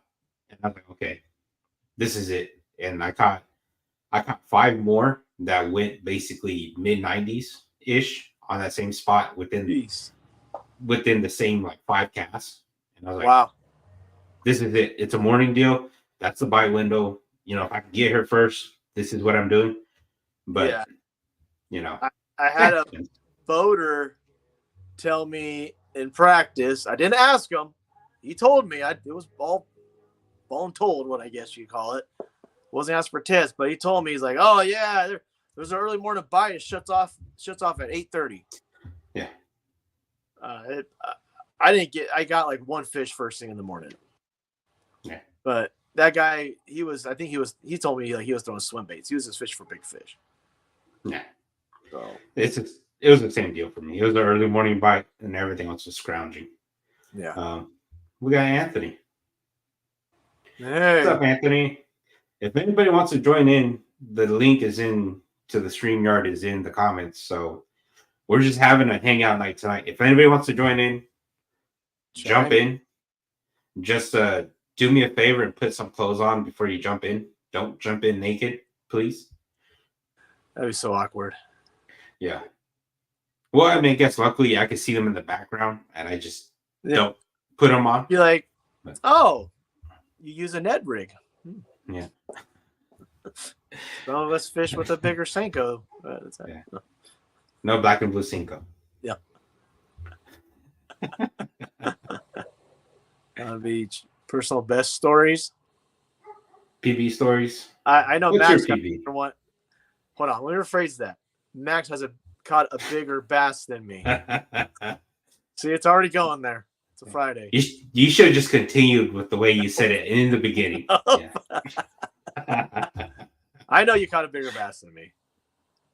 I know. Yeah, but you go for it. What's your PB, sir? All right. 9-pounder, New Maloney's. Caught it on January 1st. It was on an S waiver. And that color, they don't make anymore. It's like the first generation of S waiver before they started putting the weird eyes on them and stuff. 4 feet of water. It was off the point. It was just out of water up Mormon Creek. And I fish it whenever I'm up that way. I always fish that point. There's always fish on it, but I haven't caught a 9-pounder anything close to that since. Caught some 6.5s and 7s there, but nothing around. That was a largie. Yep, largemouth, S waiver, 12-pound fluorocarbon line. Interesting. A 168 or a 200? The 168, small 168. Gotcha. What about your spot? What's your big spotted bass? I didn't officially weigh it. Again, it was at Maloney's. I know exactly where it was. Kind of like the mouth of the river, left side. There's that point on the left.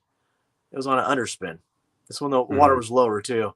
I want to say it was probably like just like a 5-pound spot. I have a picture of it. It wasn't officially weighed, but I want to say it was at least 5. Yeah, so like a 19-incher to roughly about a 21, 22-ish incher, maybe give or take belly. It was big. I'll have to find the picture of it. It was a pretty big fish. Gotcha. But yeah, good old Maloney's.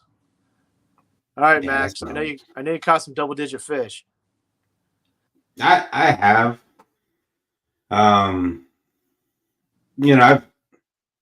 It's never my intention to catch big fish, to be honest. It's not like I figured them out or anything. I just go fishing a lot, and then if it happens, it happens kind of deal. You just stick yourself into a lake that has big ones, and you just go fish, and then sometimes it happens. My PB spot, I'll start there because that's probably a less known story. I was at a Pine Flat, and that was actually right before I entered the tournament scene, and I was practicing for Oroville because basically Oroville is like 4 hours away from me. So I was trying to build some sort of winter pattern to go off of. Yeah, Pine Flat is a spotted bass lake. Oroville's a spotted bass lake. So, I kind of figured if I could figure them out on Pine Flat, how to catch spotted bass at Pine Flat, I'd do the same at Oroville. I can't imagine it'd be, too different, right? So I went out one day, and, there's this offshore rock pile point that's essentially right by the main channel. And this was when I was throwing a 3.3 Kitech on a 3/16 ounce head. What color? Just Tennessee shad, I believe. I don't get too crazy with the colors, to be honest with you. Some sort of shad pattern, Tennessee shad, silver flash minnow, I believe is another one. Just shad base colors. I don't mess with the chartreuse too much. I don't mess with, your bold bluegill colors. Yeah. Everything's just shad pattern for me. And just creeping bottom, just fishing like how guys would typically fish a Huddleston, where they throw it off a deep point and they just creep it up the hill real slow. Yeah. And I felt the tip. I swung on it. I was like, okay, this is a better one. But it was just so fat and round that it didn't fight like a typical spotted bass where they do hard runs and hard dives. And I actually have a YouTube video on it, and it went 7.5. Oh my gosh. Yeah. It was 21 3/4 long. It had really nice fins. Jeez. It looked like the fish has never been touched before, never been caught. And it went. Wow. It just had a giant bowling ball in the belly. 7.5 pounds. No kidding. Yeah. Dude, that's like I said, it was a random day, Sean. It was just one of those random days. It was sunny, bluebird skies, and it just happened. What was your boat position when you were fishing that point? Because we could go on a whole other conversation about boat position. Yeah, so essentially, the point itself leads up to a flat. And then on the opposite side of the point where it butts into the main channel is essentially like a ledge or a deeper drop off. Okay. And the rock pile point was kind of, if you're staring out towards the river channel, the rock point kind of points out towards that 1 o'clock position. And I was making the cast, I was sitting on the flat itself, and I was making the cast out into the deeper water around that like 12 o'clock. So I wasn't exactly casting onto the point. It was more of bringing it kind of like along the side of the point. Wow. But, it was just luck, to be honest with you, Sean. Yeah. I made that same exact cast, and I caught 13 inches, 14 inches before I caught the 7. So it wasn't like I was on anything. It's just I was catching fish, and then it happened. My largemouth, a lot of guys know. I caught it a 13 something, 13.3 or something like that. And that was, yeah, it's a giant. And probably never again, Sean. Probably never again. Nah, don't say that. Yeah, it's hard. It's hard to break a 13. But that was fishing a fun fact. I actually might have it here with me. Got it. He's got it. Simply because it's one of those lures where I don't intend to throw it away. Actually, I don't have it with me. But it's yeah, I don't have it with me. Interesting. I got a lot of stuff here, but it's not here. A red-eye shad. Yeah. Yeah. Half-ounce red-eye shad. On a bluebird sky day, fishing a chrome red-eye shad. And I was chrome one. Yeah. On a bluebird day. No way. Yeah. Jeez. And it's, put off the main lake, followed a little creek channel all the way to the back. There were some brush piles in the little corner. And, threw it over there. Yeah. I didn't think I was going to catch anything, quite frankly. But yeah, I threw it over there. I ripped it once, twice, and then it just got heavy. And I was like, okay. Yeah, okay, maybe I got a carp. It took off. It took off this way, ran straight right. It never, ever jumped until I put my hands on it. No kidding. Yeah. Just dogged you the whole time. Jeez. Yeah. It just dogged me the whole time. And I was fishing a glass rod, an old school glass rod. Guys that know old school glass rods, those things just a noodle. Yeah, essentially. S glass or E glass, whatever. Yeah. Yeah, exactly. It was just a noodle, and it was just, the entire thing was about to blow up. Yeah, you weren't going to lose that fish. No, I wasn't. Bent out or something, which I doubt, especially on that glass rod. You're just going to, oh man, that's cool. Yeah, and stock hooks. Yeah. Stock hooks. Wow. Yeah, that's the most amazing thing about the entire thing is stock hooks. Yeah, I made sure to have a lot of pressure on it. And that was it. The entire rod was loaded all the way to the reel. I couldn't lift it up. It was so heavy I couldn't lift it up. That's cool. It got so tired, it just, I started doing the circles and it just kind of came up and I just grabbed it. No net, by the way. Dude, what is it with you and no net? What's wrong with not having a net? No, if it works for you until you lose them, I guess. I mean, yeah. I'm trying to get a better net.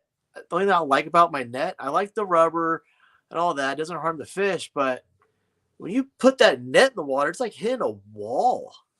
Yeah. Like the old nylon nets, it's just like you're throwing a big old crab hoop in there and those fish aren't going anywhere. Yeah. But like these rubber nets, you can't just like stab in the water. It's just like hitting a wall with them. Yeah. It's hard to net them with your newer, non-penetration, ones that the hooks don't penetrate. Yeah. It's hard to net. I pretty much fight them until they give me the opportunity when they lay on their side. Then they're done fighting, or if they're out a little bit, they're laying on their side. Then I'm just like, just pulling them into me, and but gosh, I mean, it's the same for me. Once they're on their side, I just stick my hand in their mouth and just lift them out. I'm a wuss when it comes to a bass. It's got a mouthful of treble hooks, and I'm trying to lip them. I'm just like, I don't know if this is worth it or not. I don't know.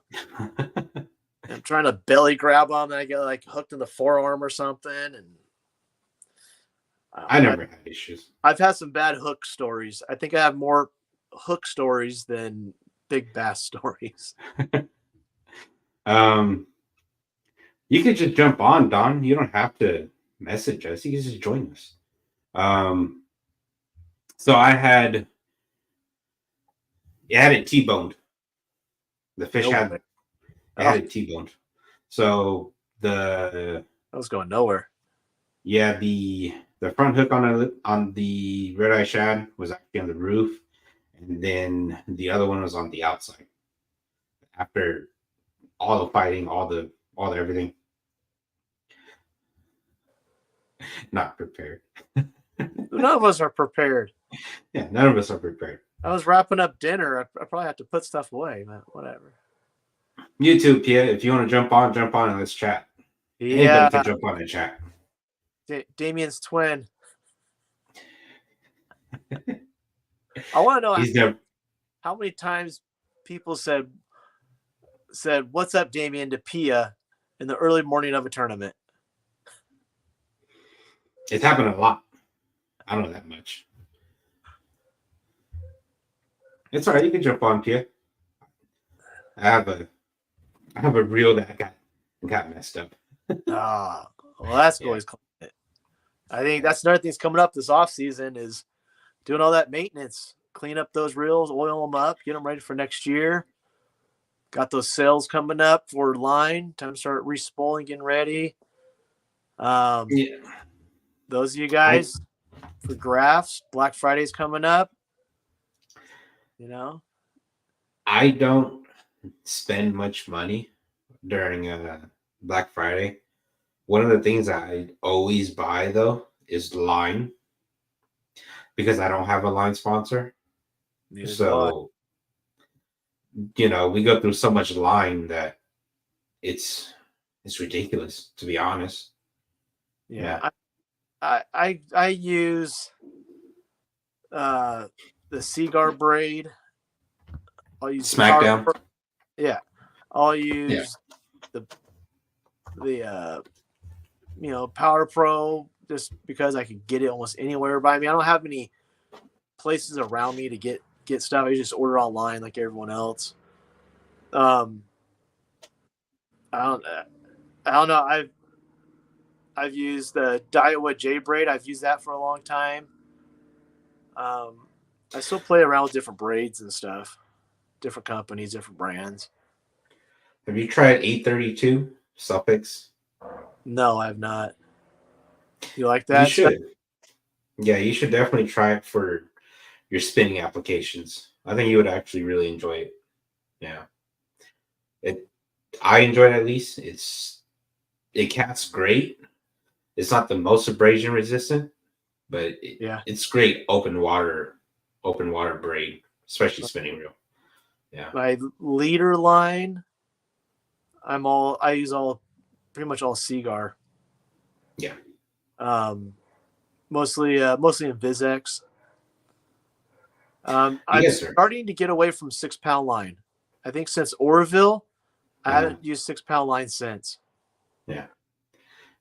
I never go into that category. Dude, I would go all the way down to like 4. And 4, you got to be careful. You either have to do like a 20-foot plus leader because that no stretch and you got a good fish on, it's going to snap it right away, or you go full 4-pound line. Yeah. Just because I've seen some finicky fish and I'm not sure they're coming up to the bait, looking at it, and they swim away. Look at it, swim away. Are you talking about scoping wise? I'm guessing that's what you're referring to. No. Well, regular sonar and scoping. I've mostly when I was doing my this is a regular sonar at Comanche. I see a little thing. Oh, they're falling it down, then he's gone. Fall it down, gone. I'm like, cool. Let me go to 4-pound line and caught fish, but it wasn't. I don't think that's exactly. It was the line because I was fishing down like 40 feet, and I don't think it was the line. It was for whatever reason. Didn't like the worm. I didn't shake it enough for them. And using live scope, you kind of start figuring a little bit more out with that, kind of how they react. So what I feel personally is if they're going to bite it, they're going to bite it. And line size doesn't really matter. That's my motto. Bite windows always play, of course, right? But I just feel like if they're going to eat it, they're going to just smoke it, and that's that. Yes. If they don't eat it, you just move on. Very few scenarios. I don't think I had many at all this year that I had to really soak the worm. Mhm. Folsom was like that for me. Usually, you see them, you cast to them, they fall it down, they eat it. They eat it before it hits the bottom. For whatever reason, that tournament, I had to cast out and I had to let it sit. Mhm. I had to let it sit there and sit there. Then all of a sudden, you're like, cool, quarter ounce. Ooh, 3/8, half ounce. That's a fish, you know? Yeah. It's, I mean, it sounds stupid, but like the fish talk to you. They tell you what they want and how they want it, you know? Yeah. You know? I was watching a fun fact for you, since we're kind of on the scope kind of deal. I was watching one of Ben Milliken's video earlier, and he had a follow-up bait. So he was strolling. He was on. He was somewhere. He was fishing for smallmouth somewhere. We all know smallmouth are extremely aggressive. Oh yeah. But I feel like this can also play for spotted bass. And he's fishing for these fish that were slightly higher up in the water column, scoping, mid-strolling.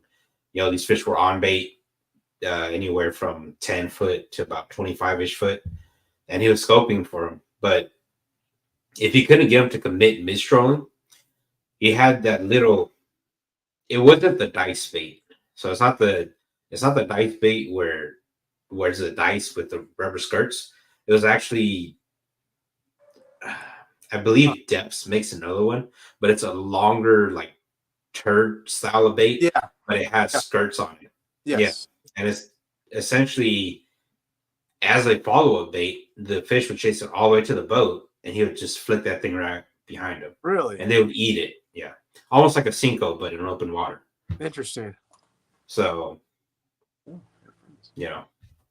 the guys that play with scope, obviously this is wintertime already, or going to wintertime. That may not be happening, but it's a thought.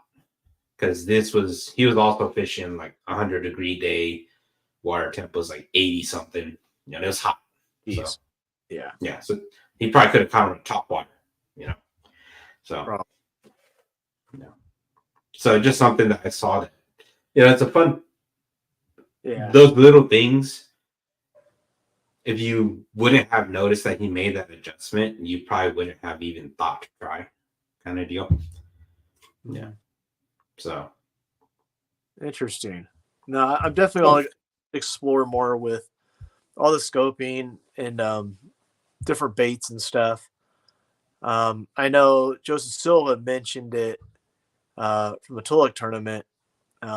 He was, obviously he was scoping, but I was running the same scenario that he started running in, that you get a lot of the fish that you see them down there. They're off the bait ball or something. So you see your bait falling, and these fish just, they see your bait, then they lose interest. See your bait and lose interest. And he was saying he was, popping it or reeling it away from them real quick. It's just not giving that opportunity to really look at it and try to figure out if they're going to eat it or not. Just, it's just stuff to think about. Maybe some other baits, switch up different jig heads, fish it faster than just your normal, just erratic shaking and stuff. Just be aware of that stuff. Let the fish tell you how they're going to eat. Yeah.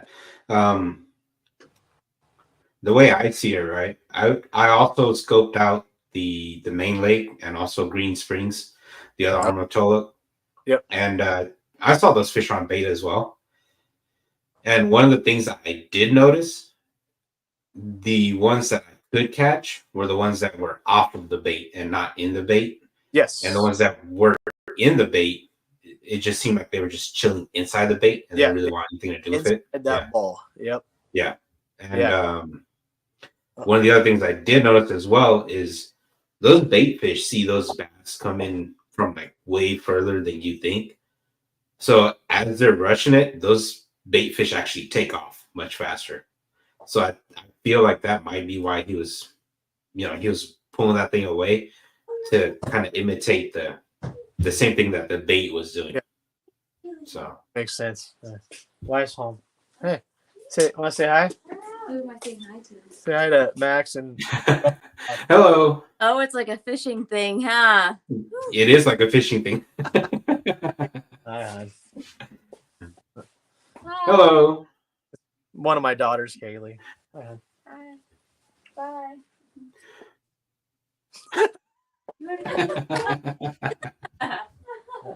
That's great.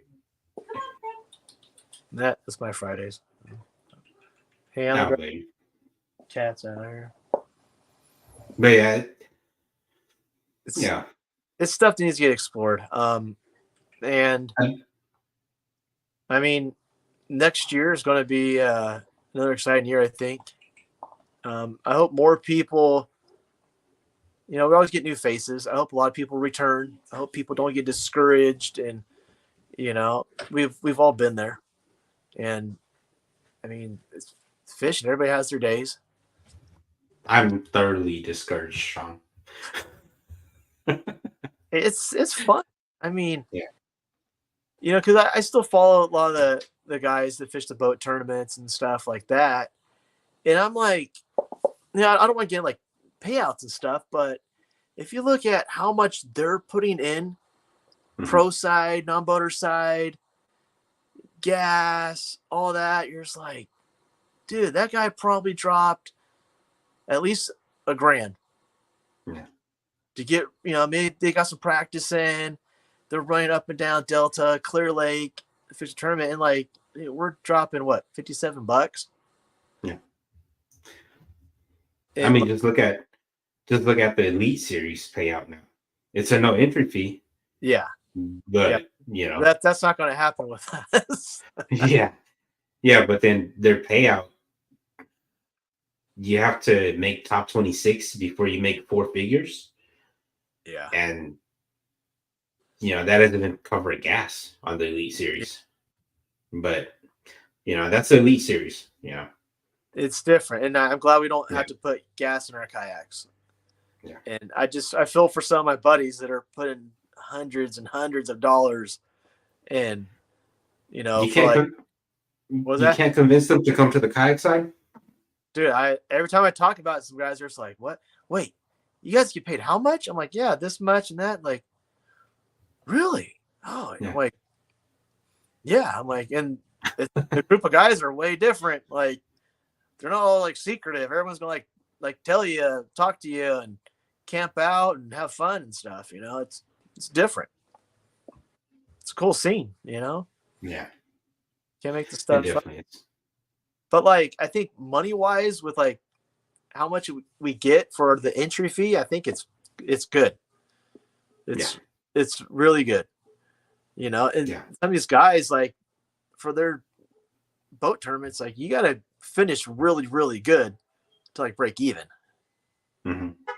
And you're not, and like maintenance on a kayak is not like boat maintenance. No. Changing out impellers, lower unit fluid, stuff like that.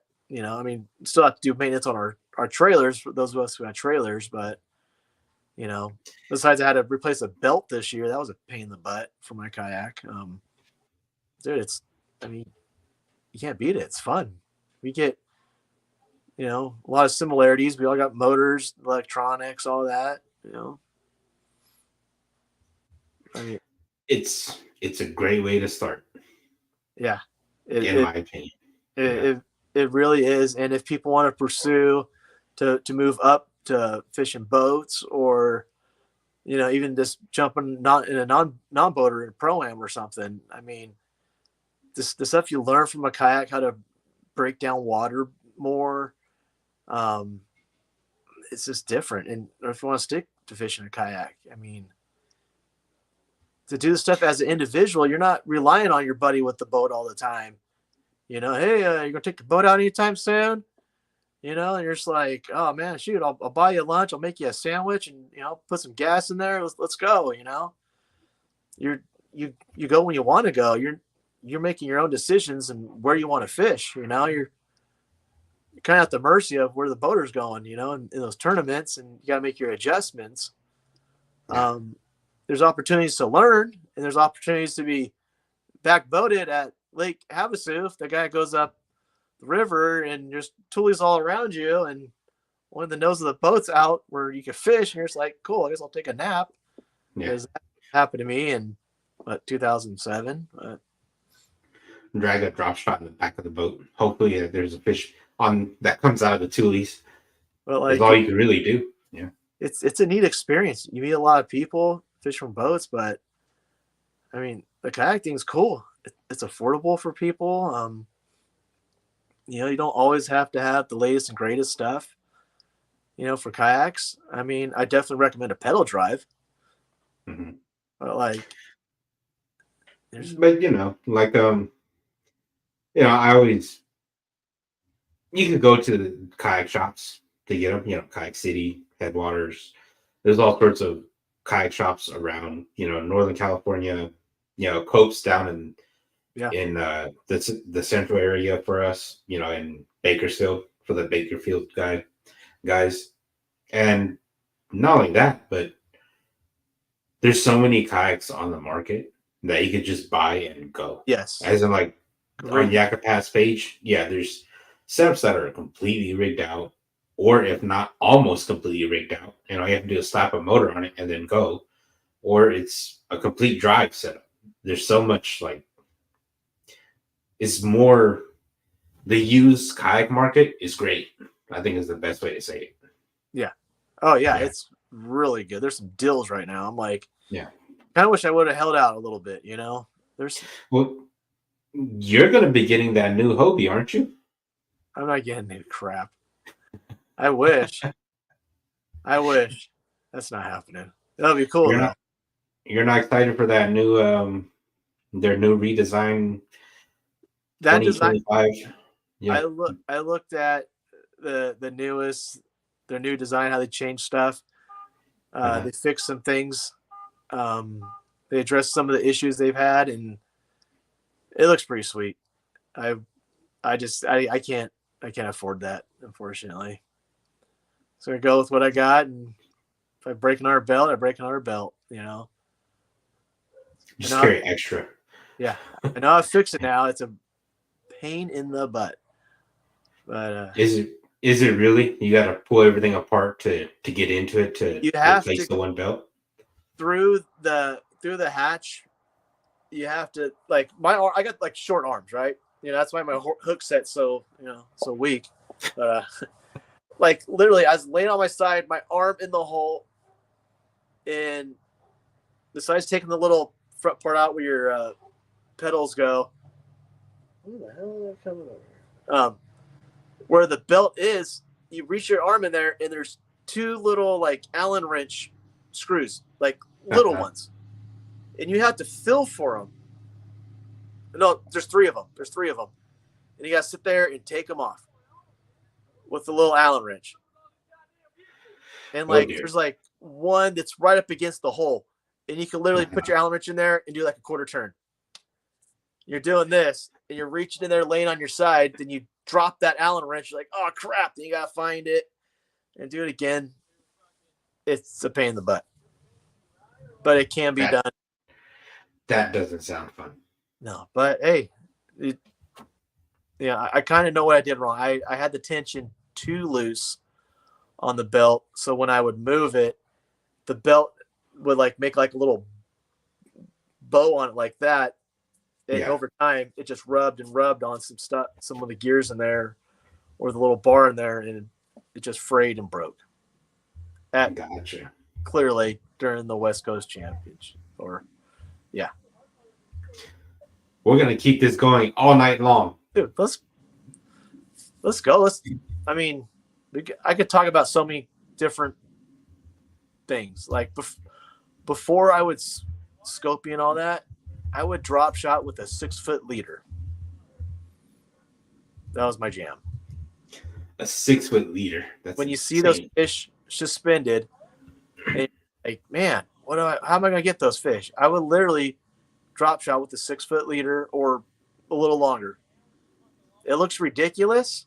You're dropping it down, then like your weight goes down, then your bait goes down. You're waiting, and you're literally just holding it because you see those fish. They're all right here, and your bait's just above them, going like this, and they're off the bottom. Like, what else are you going to catch those with when they're down, say, like 30 feet, and they're like 5 feet off the bottom. 30 feet, 5 feet off the bottom. Say October Berryessa, because that's when I did it, and that's what kind of helped me in that. Well, for me, I would be throwing an LV 500. 30 to 35. Well, you're smarter Yeah. than Yeah, I would be. That's just me, though. But I would, obviously, I would be ripping. Everybody knows I would be yo-yoing an LV 500 in 30 foot of water. I would literally just sit there and just hold it and just little shakes and just wait. Then all of a sudden the rod just gets heavy. And you're just like, oh. Yeah.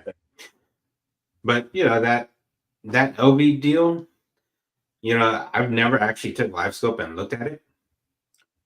Every single time I rip it up like 15 feet. Jeez. Yeah. So if I'm in like 30 foot, I'm ripping that thing up and it flies up 15 feet. And I let it fall down on a pendulum, 15 feet down. So. No kidding. That's cool. Yeah. Yeah. I don't know. Yeah. I don't know why it is. It's just, it gets them to bite it. So. That's cool.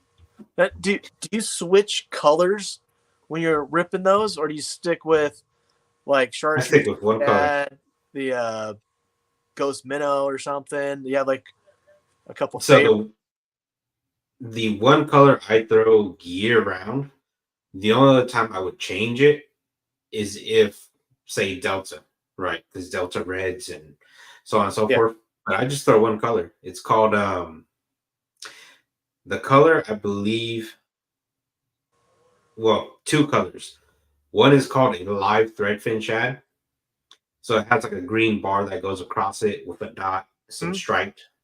And then the other one is called striped minnow, which it's essentially almost like a bone, but it's more of like a pearl bone. So it's a see-through pearl bone-ish color. So it's not, you can see through the bait, but it's not over, like it doesn't shine too much. And that's that is a LV 500. Yeah, that is an LV 500. And you also rip red eye shads too. What? You're muted, Don. You can hear me now? There you go. There you are. What's up, guys? What's up? Yeah, red eye shads I haven't fished that much lately, simply because I've been targeting deeper water stuff. Okay. But if I'm in less than 8 foot, then I go to red eye shad just because it floats more. Versus an LV, if you rip an LV in 8 feet of water, it's just gonna boom bop, boom bop. Yeah, but there's a time and place for it. Yeah. How you doing, Don? Doing all right. How about you guys? Trying to find some tube lube.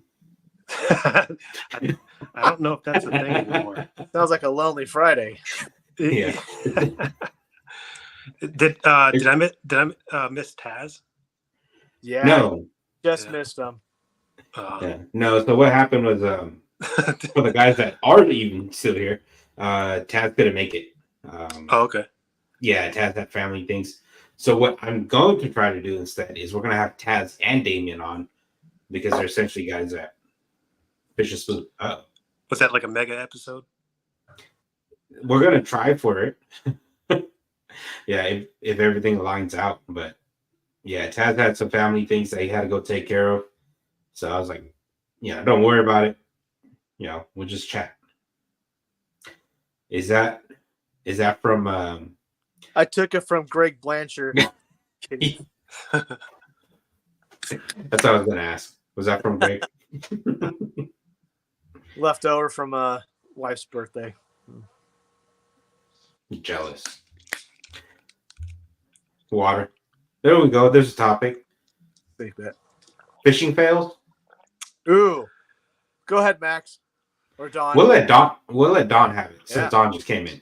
There you go. I can't think of one right off the top of my head. You gotta have one. Everybody has one. And the one time you're trying to take a poop in your drive. Yeah, I mean, you got it all over your butt cheeks or something. Honestly, I can't think of like a crazy story like that. Raj. It's probably just like backing my trailer down the ramp or something. That was probably it. Yeah, I don't have like a crazy kayak story like that. Not yet, anyway. There's still plenty of time. I'm gonna close my garage. My neighbor's got some guys over. What about you, Max?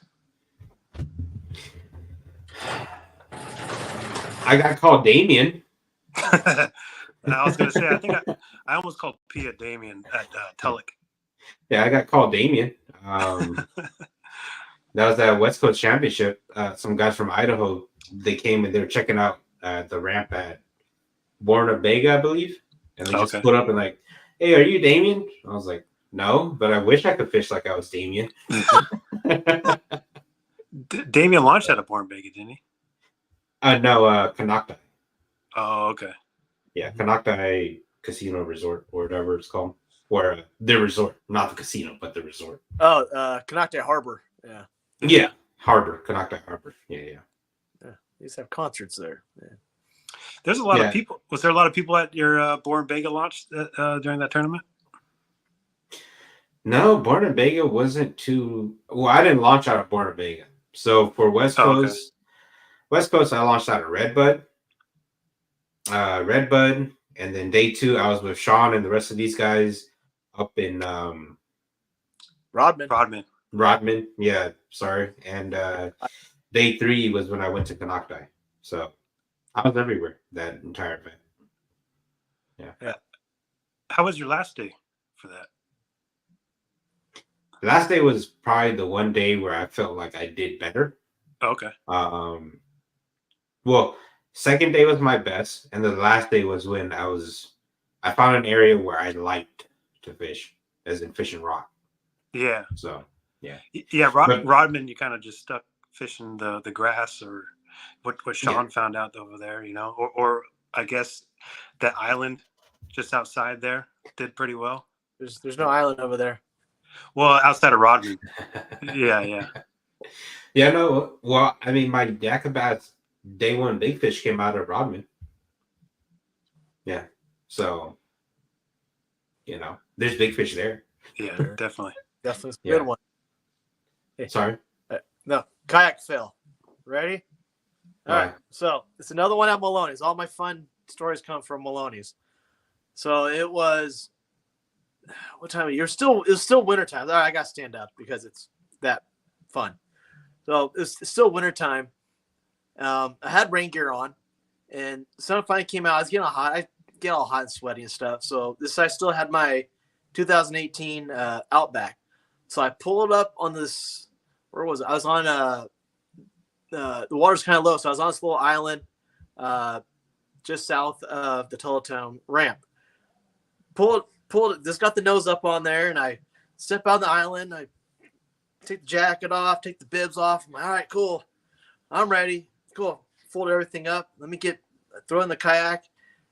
So the nose of the kayak is the only thing on the bank. It's steep, 45-degree angle. So you guys ever go to the carnival and they got those ladders you got to climb up, and it's like one of those.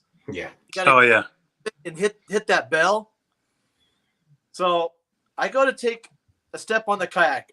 I get one hand on the kayak and I get my other hand, and it's doing one of these numbers. Yeah. And I was like, uh-oh.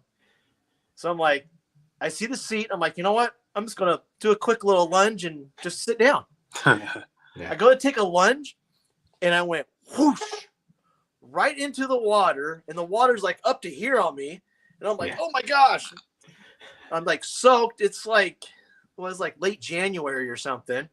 And I'm like, oh my gosh, I'm like freezing. And I'm like, there's no one else out here. I stripped the clothes off and put my rain gear back on and went back to fishing. Did you get warm after fishing? No, because I didn't have a motor or anything. So I'm like pedaling to try to keep warm. And yeah, there you go. Gosh. Oh. Since then, and when it's that time of year, I always have a dry bag with dry clothes and stuff in there. So yeah, smart. There's your tip of the day right there. Yeah, that time get that dry bag in your kayak. Yeah. Or you could just be like me and just wear Crocs year round. Just your feet in the water. Croc it up, dude. At the very least, have at least like clothes in your car or something, right? Something. You absolutely have. Yeah. And I'm by myself. It was have my life jacket on though. Yeah. Don't take advice from me. Take advice from these guys. Because I don't prepare any of that necessities.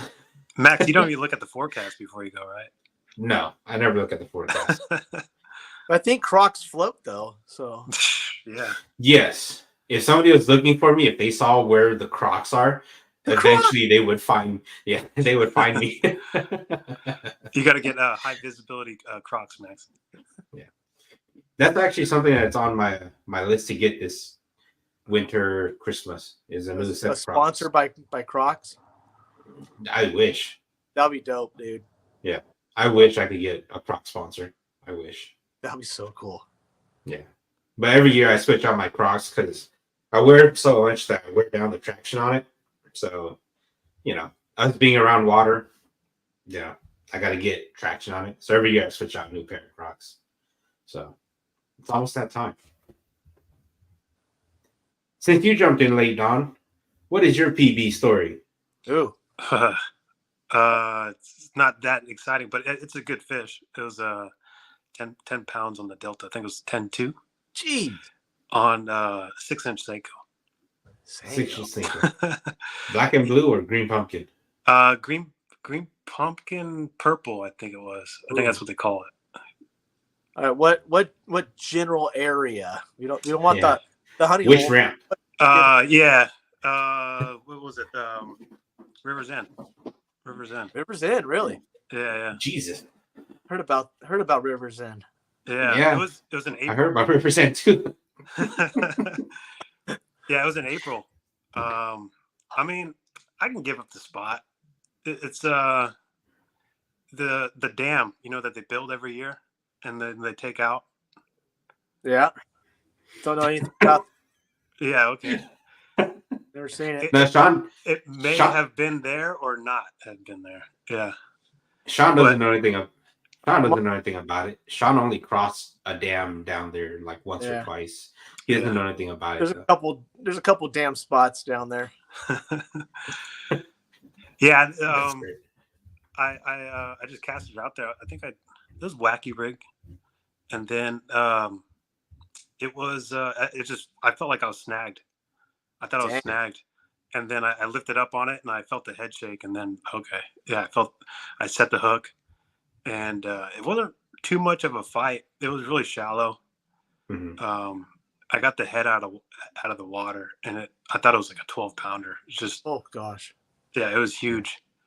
And then I couldn't get it in the net because I lifted the head out, and then the body was like, it was like 25, 26 inches long. So I couldn't get underneath it to net it. So I was messing around with that for longer than I should have.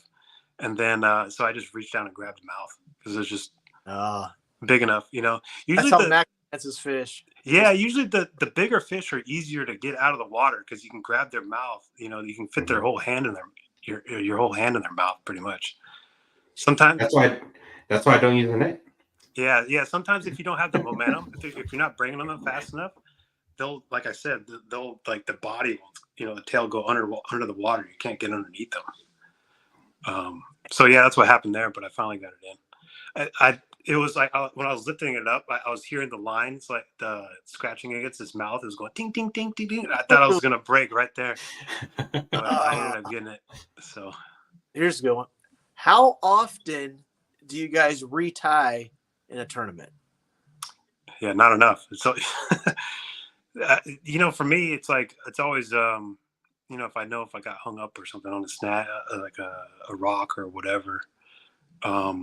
But yeah, sometimes I'll get lazy and I still won't do it. But I think it's a good thing. Good point to make is always, feel your line after every fish pretty much.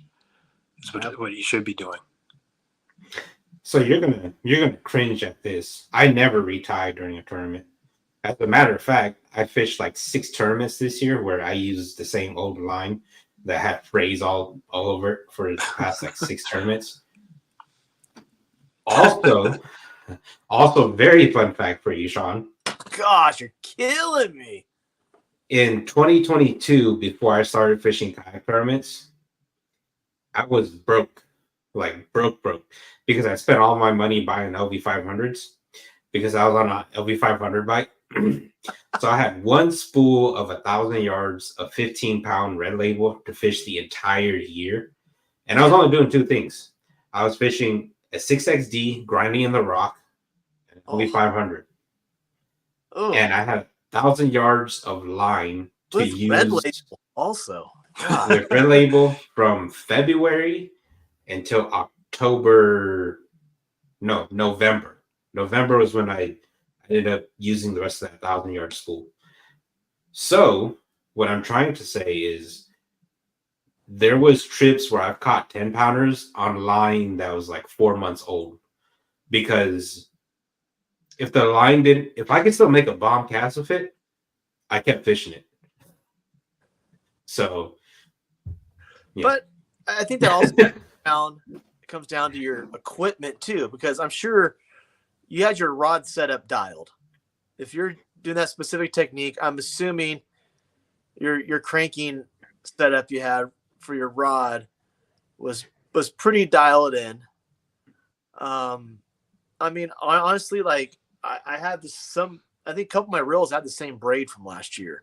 I'll flip it, and basically, if I'm out in open water, Maloney's, Comanche, whatever, I'm grabbing the old stuff. I'll tie it off on like one of the guides. I'll open up my belt and I'm just laying all that line out stuff until it gets to my back filling stuff. Then I'll retie that. So I'm tying the old stuff and I'm reeling over that, basically flipping the line, exposing the new stuff. Wow. I'll do that. I mean, I make good money, but I pay for a lot of bills and stuff. So like my fishing fund gets smaller, and don't do well in a tournament. I'm like, well, guess I'm not paying the yak pot again. And that's then I'm like, that was my year. Like, damn, but I mean, there's just little shortcuts. I mean, wait for that line to go on sale and I'll flip it at least once through the year. And, I always use the bright yellow chartreuse, like braided line. My vision kind of sucks. So I just want to see my line and stuff, not only to see the bites or when that line takes off, starts, when you get that bite, but also when you're fighting the fish, when it's low light conditions and I can see my line, know where it's at, but when it starts to fade, then I know it's getting time to probably switch it out too. Yeah. But as I've said before, don't do what I do. Listen to what these guys do. No, but your line thing, I think, like, I have fluorocarbon on some of these reels that I probably been on there too long. But again, I think the only thing it gets affected by is just the memory of it. Yeah. Other than that, but the strength and most of the integrity of it's pretty good still. Well, I'll put it this way. We all know how thick 15 pounds. We fish a lot. We have a general idea of how thick 15 pounds. I stretched that 15-pound floor was so thin that it felt like 8 pounds was how long I had it on there. Wow. So, yeah, that's too long, dude. It was way too long. But, what am I going to do? I was catching a bunch of 10-pounders. I would go during the weekdays. I was catching 7, 8s, 9s. Must be nice. Yeah, a bunch of 10-pounders. Yeah. And, if the bite's hot, I get off work, I go for 3 hours, I catch an 8-pounder. I'm not going to change the line when I just fished the day before. I'm not going to waste time. I'm going to go out there and get on the water. So. You at least retire your lure, though, right? No, not during that time. Not during that time. No. I lost. Not during that time. I lost I think it was at least a 7 on the Delta, just because I was. It was during one of the yak and bass tournaments, I believe. It was not this year, but last year. It was the 2-day one that we had, and I think it was the second day. But I was just fishing a wacky rig Senko again on spinning setup, and I think I had it was 20-pound braid to 15-pound fluoro leader. and I was just catching the wacky rig fish all day. And one time I got it snagged in the rocks and I didn't retie. And next fish I hooked up, and it was the 7-pounder. Jumped up in the air. Oh my gosh! Yeah, jumped up. I saw the whole thing, and then it was just digging. It was dogging me in the grass. So I was lifting it up with the rod, but it just wasn't strong enough. So my mistake was I grabbed the line to get it out of the grass, and then so I got it out, and then as soon as it saw me, it went straight down to the grass again, and then I was holding on to it, and bink. Dropped right off, and I wasn't doing too well that day already. So as soon as that happened, I was like, "Oh man, yeah!" It took all the wind out of my sails for sure. All right. Yeah. So, well, there's a question. Sorry to interrupt you, Max. But ever since then, though, my wacky rig set up on the Delta is a medium heavy spinning rod with 15-pound braid, just straight to the hook. Oh wow! Yeah, I don't put any. Really? Yeah, it works. I haven't. Yeah, I mean, it works just as well as the other one. So. Yeah. I don't fish a single enough on the Delta. I mean, yeah. Don't get me wrong. I know it works. It gets a ton of bites. Don't get me wrong. And there's always a time where if you're looking for that bite, you just gotta go for it, right? Yeah, you'll deal with a bunch of dinks, though. That's the thing. Yeah. I just like it for a follow-up bait. Yeah. Where you get a blow up on your frog if it's just outside the weed mat or something, or in that trough area. You follow it up right away with a Senko. You're gonna get that fish. Yeah. I don't fish it enough. I just whenever I go to the Delta, I'm doing 3 things. I'm punching, I'm throwing a chatterbait, and I'm throwing a frog. Mm-hmm. That's it. Yeah. I mean, I'll throw in a top water, a Chopo or a popper, the more open water stuff. But I don't fish a drop shot or Cinco enough on the Delta. Should I tell my craziest catch story? I got one of those. Yes. Yeah, go for it. There you go. Yeah, no, it was a frogfish. It was pretty crazy. So anyway, I was fishing like pretty much a Thule point on the Delta again, and there was just a green little isolated mat. All the rest of the stuff I think was just like matted grass, but this was like that bright green, like mossy looking stuff. Yeah. So what's that? The cheese? Was it the cheese? It wasn't quite cheese. I guess it was green cheese, I guess. It wasn't the yellow stuff yet. The moldy cheese. So I threw my frog on top, and then all of a sudden it just slurped it down, right? So I set the hook, and it felt like a good one. I pulled it up, and I pulled it up over the mat, and I saw it was at least like a 5-pounder. Oh, and it got onto the mat and rolled over, and then the frog came out of its mouth. So I don't know if I actually got a hook into it or not, but I mean, I definitely got it up. It ate the frog, and then it was holding on to it long enough where I can pull it up on top of the mat. So I lost it, and then I just went around the Thule point, was just throwing the frog, and about 30 minutes later, I went over to the same grass, the little moss patch, threw the frog on top, and it came up again and got it. Same fish, and I got it in. It was like 7.6. Oh my gosh! Yeah, that was my craziest catch. I didn't think it would ever like eat again. After I saw it, I was like kind of heartbroken that I just lost a 5-pounder, but I had to try again, so it worked. I don't think I caught big bass this year. I did. I think my biggest one was at like Clear Lake. I think it was like a 21 or something, and it wasn't like a big healthy fish or something. I don't think I caught any big bass this year. What about when you won at Don Pedro? No, that was just that big one was a spotted bass. It wasn't. I didn't catch any like giants or anything this year. Man, well, what do you classify as a giant though?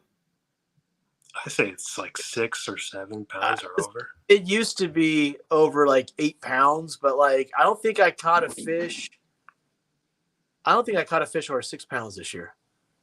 Honestly, even fun fishing and stuff, I practice, whatever you want to call it. I don't think I caught a fish over 6 pounds this year. That's crazy. Because you were on them too. Yeah, I said you were catching fish. I think my biggest giants. I think my biggest came at TOC. It's like 6.5, I think. It was a 20.5 incher, but it was just like really fat. I want to say it was like at least like 5.5 to 6.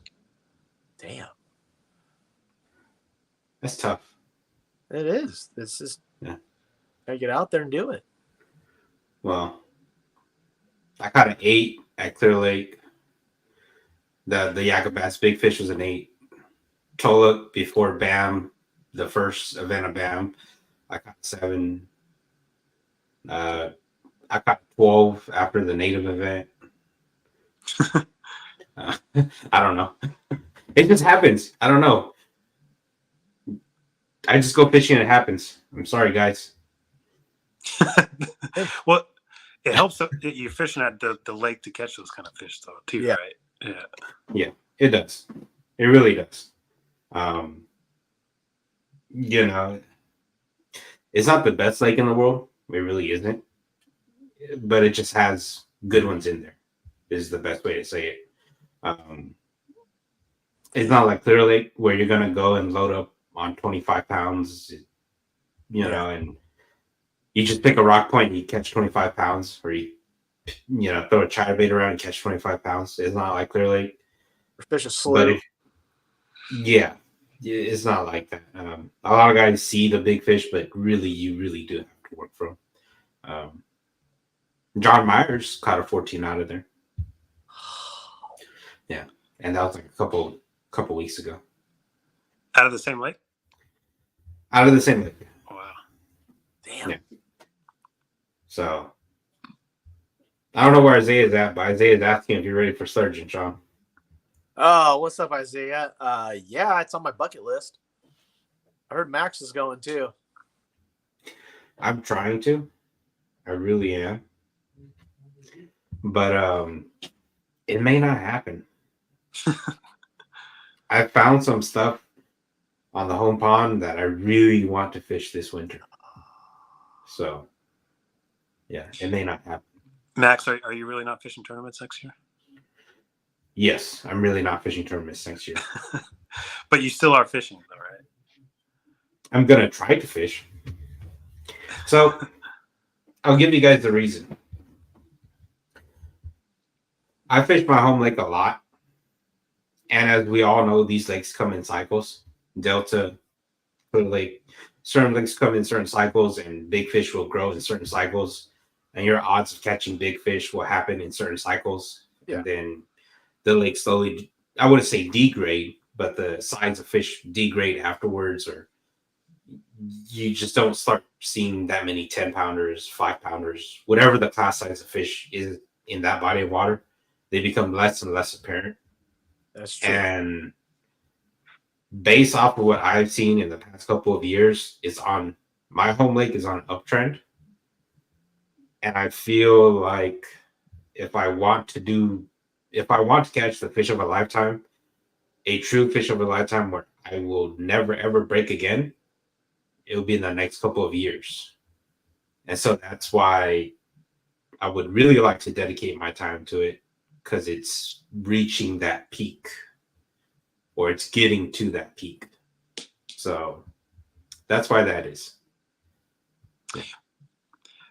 Maybe there's another reservoir that might pop up that is pushing Hopefully. out some big ones late, Yeah, hopefully. Because you got to remember, like I said, John Myers, he caught a 14 there. That was during the summer. That wasn't even during the winter, the winter, Right. when it's supposed to be at its biggest, winter pre-spawn. It could be a 17. It could be a 16 with eggs in it. So, my 12 that I caught out of there was post-spawn. So I had dumped all those eggs. It's nice and skinny. It was 26.5 inches long. It had the frame big enough to be 15, 16. So that's why that is. So besides that lake, what's another lake that you guys think that would produce a fish of that size? Go for it, Sean. I know. I know you got some secret lakes. A lake that I want to go and get like a few guys is Lake Inglebright.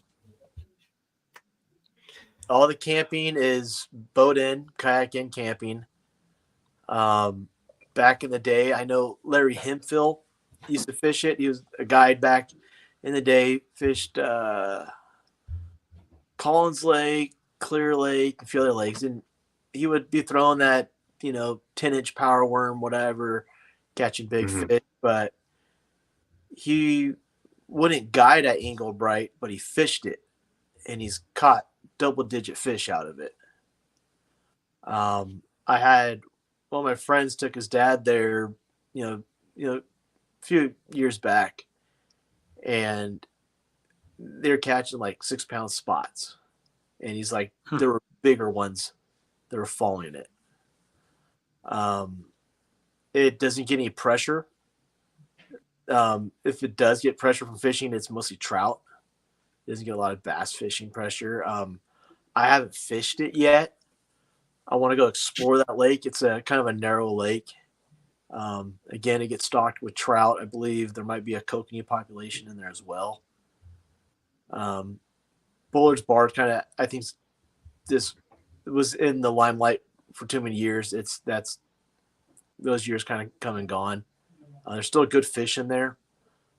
You just got to put a lot of time in there. It can get real discouraging because you catch a lot of small fish now.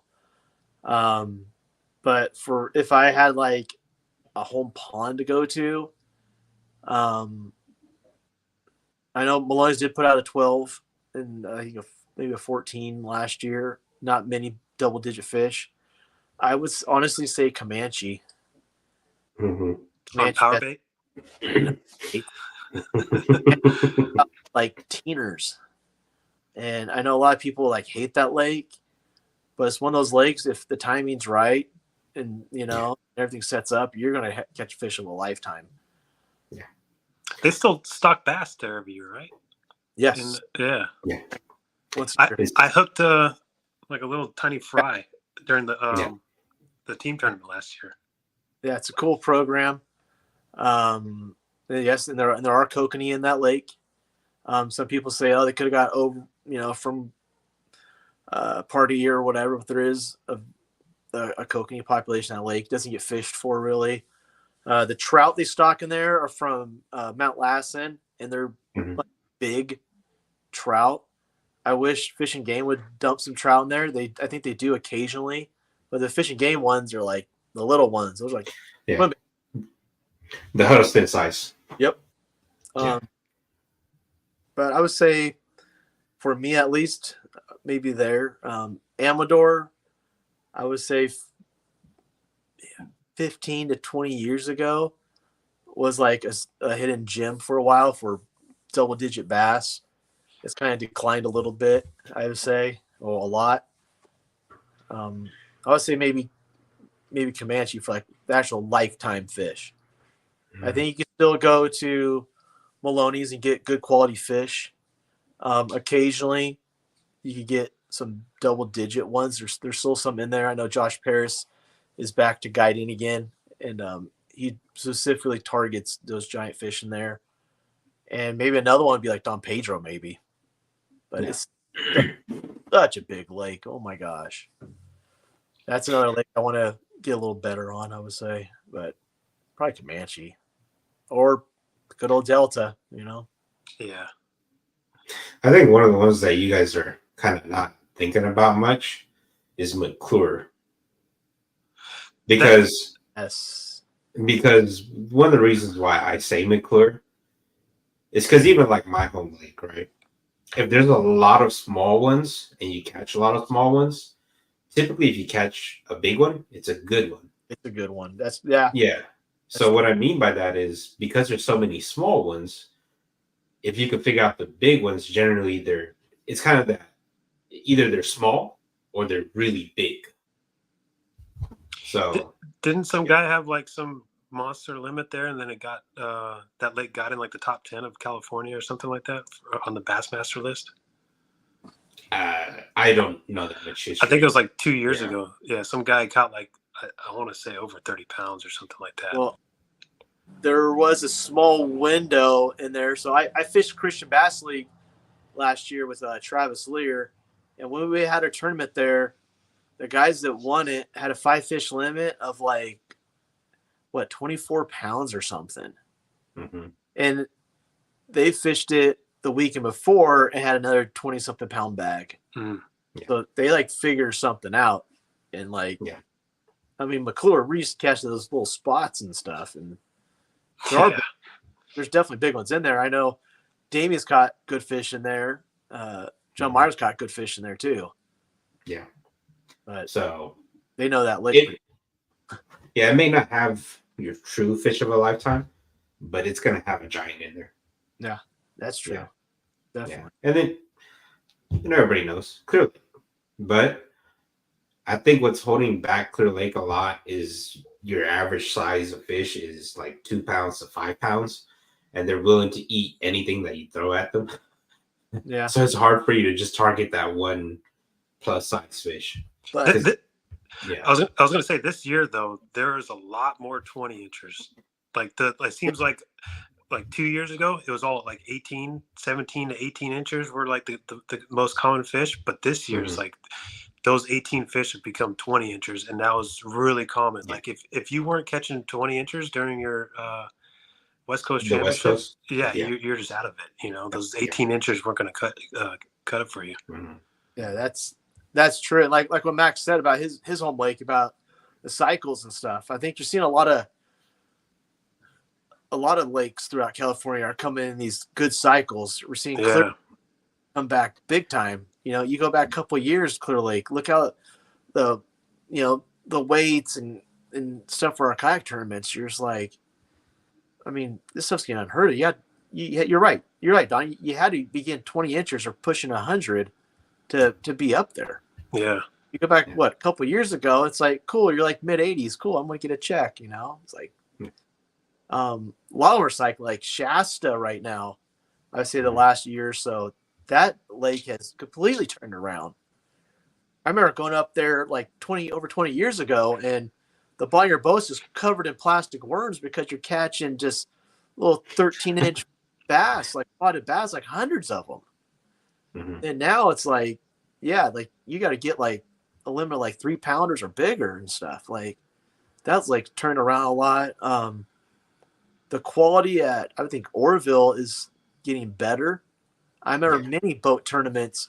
Cool. You won the tournament with like 7 1/4 pounds for your best 5. Wow. I mean, I could show you these plaques I got. I mean, you're just like, cool. Oh, we got 8 pounds. Oh, we got this. It's like, the lakes are getting better, and it's a combination of environmental things. We had good rain, stuff like that. But I mean, a lot of lakes we're getting in some good fishing at a lot of lakes now. Yeah. I was going to say, I haven't been there this year, but Berryessa looks like it's doing pretty well too compared to last year when we went there for TOC. Like I couldn't catch a fish over 8 inches, man. I was struggling. Yeah, but that's also the reason why it's going to be good though, is because all those 8 inchers are going to be 12 inchers and then 12 inchers to whatever size fish, So everything's on an uptrend in California. It's just how long is it going to last? I think the reservoirs being full had a lot to do with that. I don't know. Yeah. That's my bro science, but yeah. No, absolutely. Just because new water for fish to go spawn in, new brush piles for fish to go spawn in. Yeah. Less area where carp could go and destroy the eggs, the offspring of bass. Mm-hmm. Same thing, vice versa. Like even for the bait, there's more areas for the bait to spawn in because there's more water for the bait to spread out and go spawn wherever they want. No predators.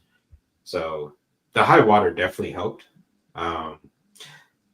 It's just a matter of how long is this the cycle gonna last? Because eventually the lakes are gonna hit a point where it's just not enough bait or too much fish, too much predator, or vice versa. Not enough bait and too much predator. So it's gonna happen. It's just a matter of when.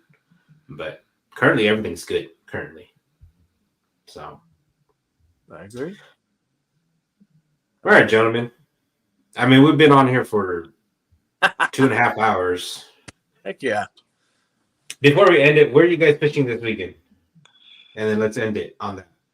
I don't think I'm fishing this weekend. Oh, yeah. you sissy. Sorry to ruin the party here. There you You know, Where are you fishing, Sean? go. No fishing. Oh, Feed tomorrow. Little fundraiser tomorrow. I'm going to. Oh, sounds fun. It's all right. Well, I might fish I guess... Comanche next weekend. We'll see. Ooh. Oh yeah, that's right. Fresh and salty, Don. Are you doing it? No, what's that? You're not. No, I know what fresh and salty is. I know what fresh and salty is. But what's the event? They're doing the fresh and salty weekend event next weekend. Oh, so if you're going to be there anyways, you might as well fish the event. Okay, so who's doing it? Vinny. Sean is doing it. Okay. And then because Sean is doing it, then I'm going to do it. Okay, so you're doing it? Okay. Yeah. If Sean does it.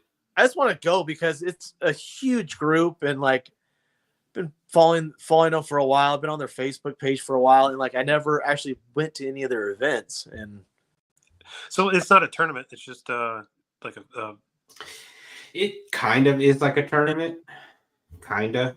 It's kind of more, I don't know, friendly, I guess you could say. But check the fresh and salty pages. Okay. It's the best way to say it. Yeah. Right. Sign up, I believe, from what I've heard, is on South Shore. So it's a sign up in person. Okay. Not going through any kind of apps or anything. No turning X out. None of that. Submitting fish to certain judges to judge the fish is, I believe, how it's working. So, yeah. Okay. Yeah. So that's Vinny. All right. Yeah, Vinny. Vinny knows. Vinny knows all the info. Yeah. I'm gonna hit him up and ask him about it because I'm curious. Yeah. So if you guys are gonna do it, message me and let me know, and I'll join you guys there. Okay. I'll probably do it. I'm down. Okay. Now I have to be there. Yeah, dude. All right. That'd be fun. All right, well. Food and demos and stuff. It sounds cool. Yeah. Yeah, as they had said, there's probably going to be like 400 people there. Fresh and salty guys roll deep. Yep. There's a lot of them. Yeah. What time does it start? So, I mean, I'll just go to the website. Yeah. It's easier to just check the Facebook page. Okay.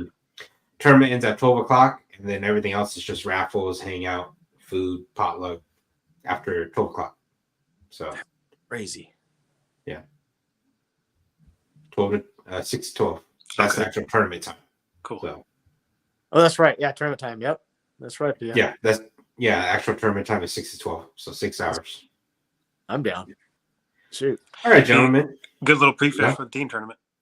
Yeah, exactly. Yeah. All right, gentlemen. Well, since nobody else wanted to jump on, thank you, gentlemen, for jumping on. Thanks for having me on. Yeah, of course. It's always fun to talk to you guys. Yeah, thanks, man. I appreciate this, man. This is cool. Yeah. Always fun. You're welcome, guys. Don, we'll see you on the water, man. Yeah, good to see We'll you. See you guys soon. Yeah. Good night, guys. All right. See ya.